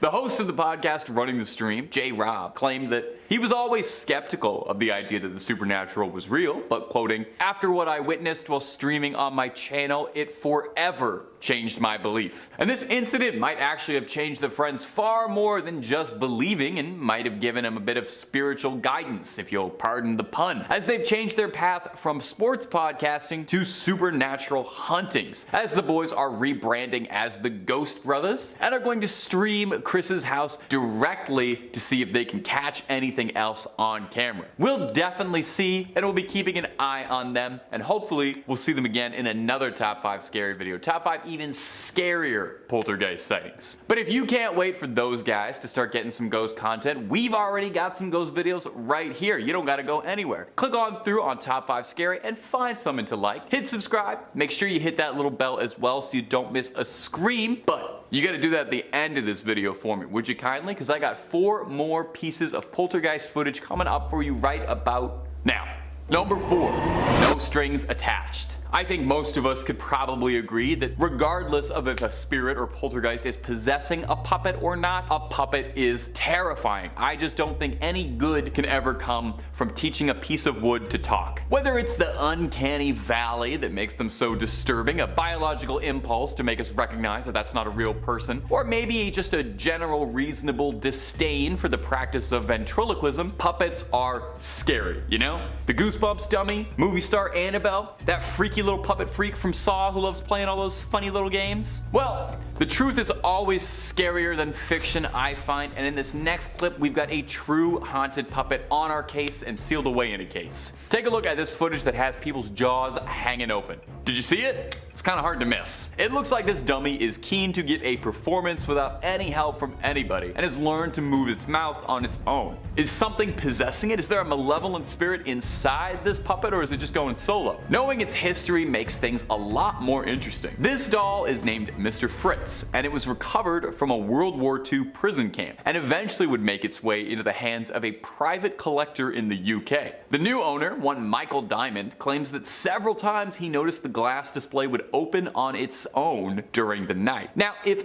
I got a haunted doll from a World War II prison camp and the glass case that I was putting it in kept accidentally opening on its own, I would probably burn my house down, change countries, but he filmed it for a few nights and caught footage of the seemingly possessed dummy talking. His solution was to wrap it in chains and keep a blanket over it. Again, I would probably bury it, cast it into the ocean, I don't know, pour salt on it, burn it, but hey, you do you, and I'm glad you're doing it because we got footage of it. Mr. Diamond says he's not worried, saying, "My wife and daughter both hate it, and I understand why. I'm not intimidated by it." Now, this obviously could be fake, some special effects, some fishing wire, I'm sure, but I'm inclined to believe this one is real, and maybe that's just because I don't want to mess with this puppet at all. Number 3, TikTok's poltergeist pair. Coming up next on our list of poltergeist sightings caught on camera is this TikTok account, Lainey and Ben. You might have even come across them if you're particularly big on supernatural stuff on TikTok. They're a pair of teachers who've been viral for the haunted house they live in. Take a look at some of the footage captured from their account. Now, Lainey said she hadn't believed in spirits, but had hoped that she had, because after her mother's passing, she started to truly believe when she said her mother came to her in a dream and told her, "I'm here to tell you I'm okay and I'm happy." She would meet her partner Ben at Teachers College, and the two of them married quickly, buying a house in the summer of 2018. Not relatable at all. They moved into their house, and shortly after moving in, found odd noises keeping them up at night. Footsteps on stairs, creaky voices, until it started to ramp up, with them claiming that they were hearing voices calling out to them during the night, whispering their names. They claimed after this first incident with the voices, the hauntings would then become much more intense, objects shifting, being tossed tossed across the room, coming into a room and seeing a chair stacked, cabinets flying open, drawers launched around. They say they had a friend house sitting for them while they were away, and within a few hours the friend had called to return the keys and said he was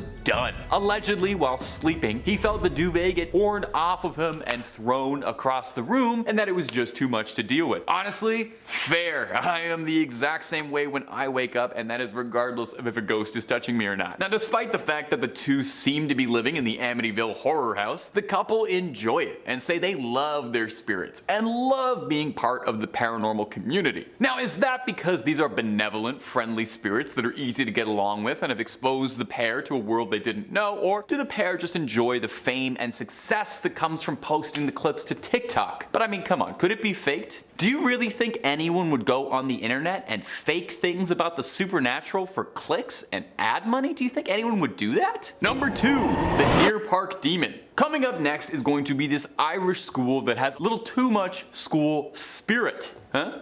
Instead of a student body, they got a disembody? Do I have a third pun? No. On October 1st at around 3 a.m., the witching hour, surveillance cameras captured these spooky happenings at Deer Park Public in Cork, Ireland, weeks before Halloween. We see the lockers shake, the doors slam, and a sign flopping over, all without a string or person in sight. Now, some online had questioned whether or not the footage could have been doctored or edited in any way, or perhaps it was a hoax with a green screen, and that's certainly possible, but I think you should look up how much funding any public school receives, because they really don't have a lot of room in the budget for fake ghost videos. This footage was unsettling the staff, with the principal baffled at what had happened, wondering if the footage was somehow evidence of a very complicated senior prank. A prank perhaps, but one done by poltergeists, not students. Allegedly, this wasn't the first time something supernatural has been reported on in Deer Park either. The principal, one Aaron Wolf, said that staff in the past have complained about inexplicable happenings around the school, from minor things like the hallways being supernaturally cold to more extreme things like hearing the ghostly wail of a banshee through the halls late at night. Of course, that could just as easily be a student getting back their test results and discovering they are not making honor roll this year. The school was built on a site known as the Green Gallows, a 19th century execution ground for criminals. Is it possible that the lingering spirit of some of these former criminals are wandering the halls, just looking for a bit of post-mortuary education? I'm not sure, and I'm not looking to find out anytime soon. I graduated twice, not looking to go back to school a third time. Number 1, the Hillview Haunting. And finally, rounding out our list today of supernatural occurrences on camera is going to be this clip I've dubbed the Hillview Haunting, what with it occurring at the Hillview Manor in Newcastle, Pennsylvania. It's been a nursing home, but above all else and beyond, it's a haunted house. The spot is fairly well known locally for being a haunted destination for supernatural enthusiasts, even offering tickets for overnight stays for amateur ghost hunters to try and find the truth. And that's exactly what had happened to an anonymous Redditor who posted this shocking footage of her and her husband and the rest of the tour being charged at by some unknown force. And this footage is relentless, let me tell you. Now, the Redditor blessed us with a little backstory, saying she had bought the tickets for the tour with her husband for his birthday as a gift, and immediately said the two of them began to feel uncomfortable as they disembarked on the tour. Long, empty hallways in the dark, droning sounds, and ghost stories told from the tour guide all contributed to a sense of dread. Her husband had told her that the entire time they'd been walking through the manor, he had felt something grabbing onto his arm, as if it was like a spider web that had been rubbing against, and whenever he'd adjust, he'd find nothing there. Now, eventually the tour made its way to a hallway on the 3rd floor, and when they started to hear footsteps by the nurse's station that grew louder, heavier, they found the walls and floors shaking, and something sent her husband flying. The two of them ran to the office, shaking with pure fear. They looked over the surveillance footage to try and determine what had happened, but all they were left with was more questions and what was seemingly an invisible presence knocking them all over. So what do you think? It seems pretty difficult to fake whatever had transpired here. I don't know how much you know about pratfalls, but they're not terribly easy to land, not terribly easy to make yourself fall on command. Do you think that was really a poltergeist caught on camera? Let me know down below, because I think this is one of the spookier pieces of paranormal footage I've seen in at least 30 seconds. Number 5, the All Fours Ghost. How did we ever find cryptids? and other paranatural beings before we started putting cameras on every street corner and inside everyone's pocket. If for nothing else, the surveillance state era has made it significantly easier to find weird footage of things running around in the dark. Take a look at this creepy footage posted to Reddit, appropriately enough on the Skinwalker subreddit. Someone described it as a skinwalker caught on camera, but really it's just something weird, so it could be anything. Let's roll it. Pretty darn creepy, huh? At first glance, you'd be forgiven for thinking it's a dog or a demon monster or something, and it's only when you brave up and are willing to take another watch at it that you realize what you've been looking at is a human running on all fours perfectly like an animal. This is one of the freakiest things I have seen in a good while, and I literally exclusively watch scary content online all day for my job. This actually made me recoil. I've never seen a human being move like that. Well, allegedly a human, that's why we're including it in this video. Could this be a human? Or is this another being altogether? Some powerful shapeshifter caught mid-transformation? Or is this just someone who had a really long night and is on one or all of the substances? Now, I did my best to try and find what I could about this bizarre encounter, did a little digging. A few commenters on the original thread mentioned that this particular instance is more well known in Mexico, with locals saying she's known as the dog woman, and others saying that this is a well-known person who suffers from a degenerative syndrome called Unner-Tan syndrome. That's a gene disorder that can cause affected individuals to walk on all fours. I only did about 15 seconds of research of that, so don't trust me too much. If we have any viewers in Mexico who can illuminate us a little bit and who know about this particular woman, please sound off in the comments. We would love to know. But until then, we just have to speculate, so let me know what you think. And if you're looking for way more creepy clips of strange ghosts and unexplained things on security cameras, oh, we have got so much of that and then some. Make sure you hit subscribe, please ring that little bell so you don't miss a single video of ours, but do that at the end of this video, okay? Because I got way more strange things caught on camera for you. Number 4, security guard. Our next clip up today was also posted to Reddit and is a delightfully strange one. It's CCTV footage of a security guard working in Buenos Aires at a hospital late at night around 3 a.m. Now traditionally that is thought of as the witching hour, but you know, no big deal or anything. Anyway, let's take a quick little look at the clip and see what we can see. We can see the security guard get up from his desk, clipboard in hand, opening the bell, even going so far as bringing in a wheelchair for a guest who doesn't appear to exist. Watch this clip as many times as you'd like. You'll never see who he's letting in because they just don't seem to exist at all. It's unsettling. Now let's take a look at this. The Scully approach is that this could just be the musings of a very bored security guard who's working the graveyard shift at a hospital doing anything to make himself entertained. I've worked long night shifts by myself. I would do anything to pass the time. I do weird stuff when nobody's looking, so I totally get it. Now the Mulder approach, and that's why we're here, because we're ready to believe, is that this could be any number of supernatural things. A ghost?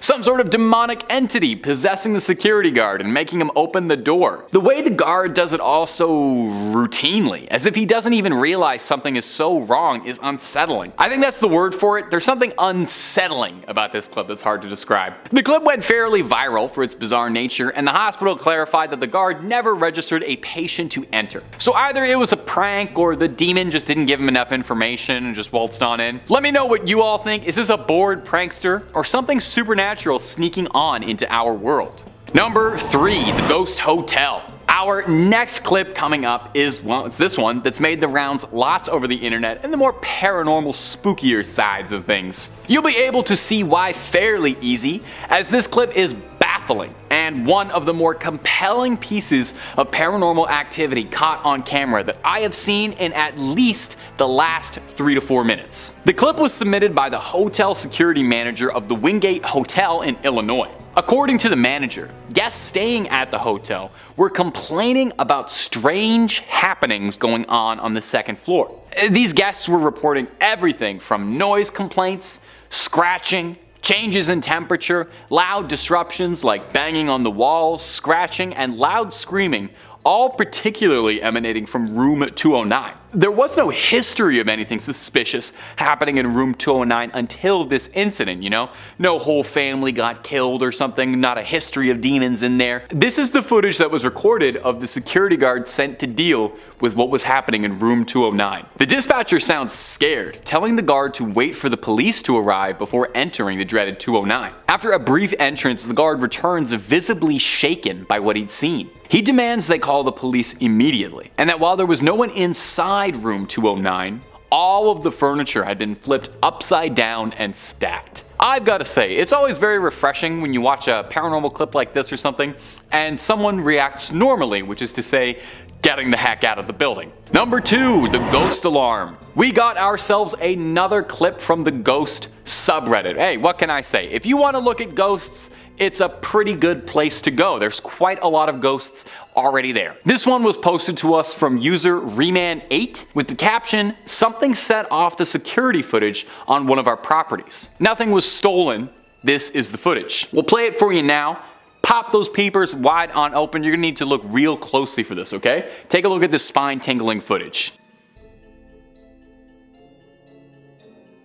Did you see it? This is one of those ones I had to watch twice before it popped out at me, and then I nearly leapt out of my chair. So don't feel bad if you need to scoot back 30 seconds to try and catch that one again. It's very, very slight.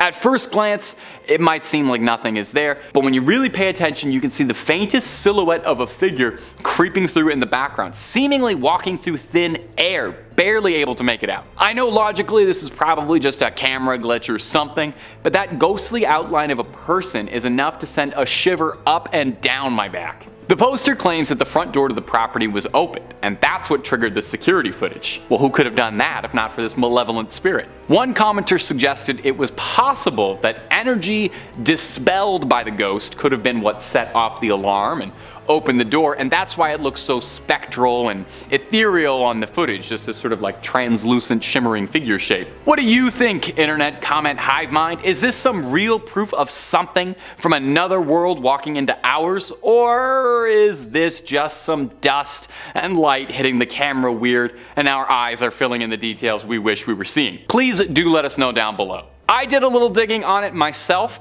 and the Redditor returned to the same thread after a whole year and reported that nothing else like this had ever happened in that year, and that he hadn't found any evidence of spirits in the local area or anything strange happening in the house before they moved in.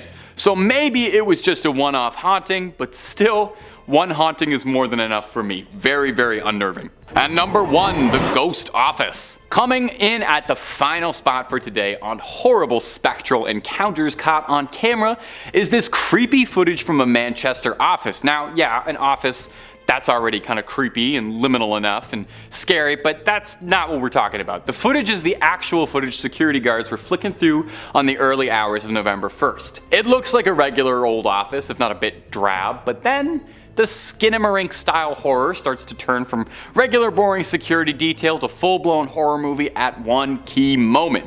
At 3 a.m., wouldn't you notice? The witching hour. Things start to get weird.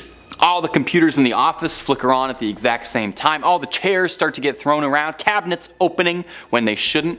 Objects rattling off as if a massive spiritual disturbance is happening. Now, it's more than just a little bit too perfect that all of this supernatural stuff happened at 3 a.m., which is sometimes referred to as the witching hour, for the belief that it's the time of the day when the veil between the spirit world and our world is weakest, and spirits are free to cross on over to wreak a little havoc in ours. I've got to say, if this is faked somehow, this is a superbly impressive fake with an impressive amount of effort put into it. More effort than I've seen in most horror movies, and a good budget. Whoever was faking this had dedication, time, and a really good sense of atmosphere. But at the same time, it's so perfect a clip. I don't know. I have to ask myself if it's real. Would ghosts really be so punctual to arrive at 3 exactly? Would a ghost even need to get somewhere on time? You've got all the time in the world. And if I had all the time of the afterlife, I certainly wouldn't be rushing towards an office. I get enough office time in my regular life. Kicking off our list, we have Claude Monet in 5th place. Yep, the famed artist himself. If you're not familiar with his work, I'd recommend looking up Impression Sunrise, which is the painting that gave the name to the French Impressionism art movement, or his Water Lily series. Most of his work work is made up of stunning landscapes, but I think Woman with a Parasol is my personal favorite of his. But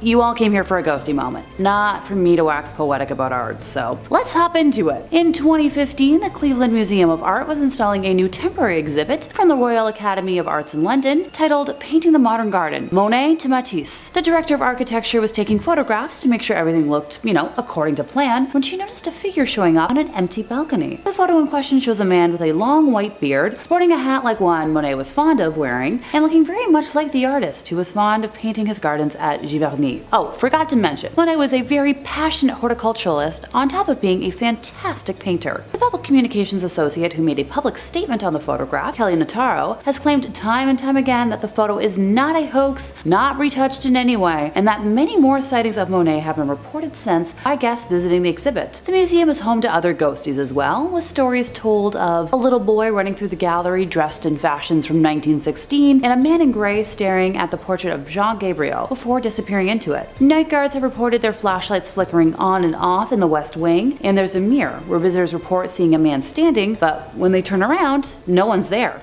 Fascinating to me that Monet chose a small museum in Cleveland to appear in, and not the museum in Paris that's, dedicated to only his art. Maybe he felt cozy amongst all the other ghosts. Or perhaps he's traveling the world to make sure his art is safe? Let me know in the comments what you think. In fourth place, we have the Grey Lady of Hampton Court Palace. I guess I should probably introduce her formally to begin with, Dame Sybil Penn. She was a servant at Hampton Court to 4 Tudor monarchs, being the nurse of Prince Edward and also Elizabeth I, nursing her through smallpox before succumbing to it herself in 1562. Sightings of her ghost began being reported in 1829, when the church of the palace was rebuilt and her tomb was moved. I'd probably be ticked as well if I had been resting for that long and then was disturbed. I'm pretty cranky as a person if you wake me up from a deep sleep. Trust me. Once upon a time, I accidentally roared at a friend who was trying to wake me up. Not my finest moments. Anywho, soon after being so rudely disturbed from her grave, strange noises of a person working a spinning wheel were heard through a wall at Hampton Court, which led to the discovery of a previously unknown chamber containing an antique spinning wheel. My inner fairy tale nerd is screaming right now about Charles Perron. Don't mind me. The photograph we're specifically discussing today was taken in 2015 by Holly Hampshire, age 12, who thought she was taking, a fairly routine picture of her cousin Brooke McGee, also 12, during a day out at the 16th century home while in the King's apartments. Just gotta capture those selfies. The girls didn't realize what they had encountered at the time and only made the discovery when looking through their photos a day later. Okay, now before anyone calls bull on this, it's pretty dang realistic. I know I still haven't looked through every photo I took on my most recent vacation, and those photos are almost a week old now. The photograph shows a tall woman with dark flowing hair, cloaked in a full-length black and gray gown. This is the only time someone has been able to successfully capture her on camera. She's been spotted many times over the years. Just don't confuse her with any of Henry VIII's wives, since they're also quite fond of haunting the place on a regular basis, with Jane Seymour and Catherine Howard being the most commonly spotted. Jane can be found on the Silver Stick Stairs, which once led to the room where she met her unfortunate end after giving birth to the perfect heir, while wild child Catherine can be heard screaming through the haunted gallery, where it's believed that she broke free of her guards after her initial arrest in a failed attempt to reach her husband to plead for her life. Hey, maybe the Now Museum should play host to a touring cast of 6 to see what'll happen. I'd be willing to fly out for that. In third place, we have the Brown Lady. I swear this isn't going to turn into a list of spooky ladies identified by the color of their gowns. I promise. According to legend, the Brown Lady of Raynham Hall is the ghost of Dorothy Walpole, the sister of Robert Walpole, who is generally regarded as the first Prime Minister of Great Britain. She was the second wife of Charles Townshend, who was notorious for his violent temper. The story says that when Charles discovered that his wife had committed adultery with Lord Wharton, he punished her by locking her in her rooms in the family home, which is, you guessed it, Raynham Hall. She remained there until her death in 1726 from smallpox. The first recorded claim of a sighting of the ghost was by Lucia C. Stone during a gathering at Christmas of 1835 when she observed the Brown Lady because of the dated dress she wore. The following evening, another guest claimed to have seen the Brown Lady again, later reporting that on this occasion he was drawn to the specter's empty eye sockets, which were dark in the glowing face. These sightings led to some staff permanently leaving Raynham Hall, and you know what? Valid. The next reported sighting was made in 1836 by Captain Frederick Marriott, a good friend of Charles Dickens and the author of a series of popular sea novels. It is said that Frederick specifically requested that he spend the night in the most haunted room of Raynham Hall to prove his theory that the haunting was caused by local smugglers to keep people away from the area, and not by an actual ghost. The first 2 nights he slept with a personal safety bang bang device under his pillow and encountered nothing. If you didn't get what I'm referring to, just Ask someone in the comments. On the third night, his final evening, two young men knocked at his door very late at night as he was undressing to go to bed and asked him to step over to their room at the other end of the corridor and give them his opinion on a collector's item that had just arrived. As they were leaving the room, he brought his personal safety device, joking that it was in case he met the brown lady. When the inspection of the item was over, the young men declared that they would accompany him back, joking yet again about the brown lady. And this is where I warn y'all, if you tempt fate, fate will deliver. The corridor was long and dark, since the lights had already been extinguished by that point in the night, but as the group reached the middle of the corridor, they saw the glimmer of a lamp coming towards them from the other end, and assumed it was from one of the women in the home visiting a nursery. For context, the bedroom doors in that corridor faced each other, and each room had a double door with a space between, as is the case in many old-fashioned homes. Frederick felt uncomfortable being undressed around women, so out of modesty, slipped within one of the outer doors with the guys, in order to conceal himself until the lady should have passed by. As my roomie would say, what a distinguished gentleman. He watched her approaching nearer and nearer through the crack of the door until she was close enough for him to distinguish the colors and style of her outfit, and he recognized the figure as the brown lady. He had his finger on the trigger of his device and was about to demand that the ghost stop and give the reason for its presence there, when the figure halted of its own accord before the door, and while holding the lighted lamp she carried to her features, grinned in a malicious and diabolical manner at him. Ooh la la. This act infuriated Frederick, prompting him to leap into the corridor and discharge the device in her face. The figure instantly disappeared in the tiny, kaboom, passed through the outer door of the room on the opposite side of the corridor and lodged in the panel of the inner one. Frederick never attempted to interfere again, so I'll give him a common sense point for that. The brown lady was caught on camera on September 19th of 1936 when Captain Hubert C. Prevand, a London-based photographer working for Country Life magazine, and his assistant, Indre Shira, were taking photographs of Raynham Hall for an article. They claimed that they had already taken a photograph of the hall's main staircase and were setting up to take a second when Indre saw a vapory form slowly taking on the appearance of a woman moving down the stairs towards them. Captain Hubert quickly took the cap off the lens while Indre pressed the trigger to activate the camera's flash. Later, when the negative was developed, the now famous image of the brown lady was revealed. The ghostly experience and photograph of the brown lady was published in Country Life magazine on December 26th of 1936, January 4th, 1937 edition of Life magazine. In second place, we have a photo of John DeFeo.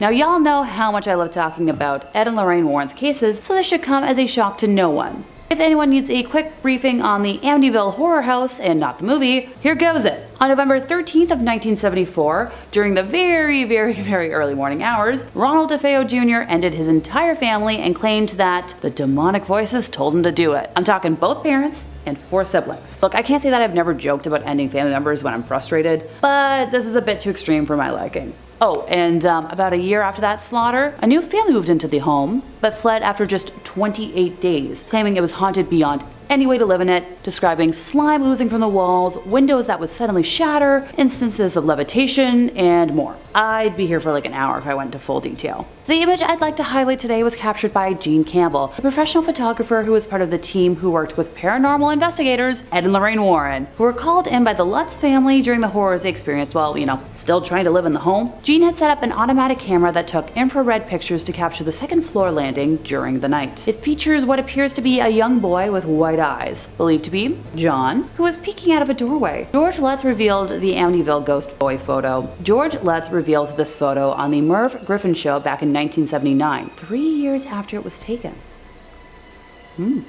In first place, we have Mary Lee of Waverly Hills Sanatorium. In the early 1900s, the warm, wet weather of Kentucky was the perfect breeding ground for tuberculosis, pushing all of the local hospitals' capacities way past their breaking point. The Waverly Hills Sanatorium first opened its doors on July 26 of 1910 as a 2-story wooden structure built to house about 50 patients, but in October of 1926, the hospital had expanded to a 400-bed capacity to accommodate a continual influx of patients as a now 5-story facility. The sanatorium first opened in the midst of a widespread epidemic, and we all know how epidemics and pandemics go, right? Because of the highly contagious nature of the disease, extreme quarantine measures were required for patients and staff alike, meaning Waverly Hills had to function as an isolated island. The self-sufficient facility produced its own food, raised animals, and ran a functioning post office. Also featured a 500-foot-long tunnel that traveled from the first floor of the building to the bottom of the hill. Supplies could be brought in from the bottom, and the countless countless bodies of deceased patients were discreetly removed from the top. With the eventual introduction of a vaccine, case numbers plummeted, and in 1961 the sanatorium was officially closed, but the pain and suffering of so many souls has left a permanent mark upon the site. And that's where we come in. The photo in question was taken on September 10th of 2006 by Tom Halstead during an overnight investigation of the facility by Missouri Paranormal Research on the 4th floor of the main hospital building at around 7 a.m. If you'd like me to be technical about it, the camera used was a Pentax K1000 35mm film camera with a ProMaster 56000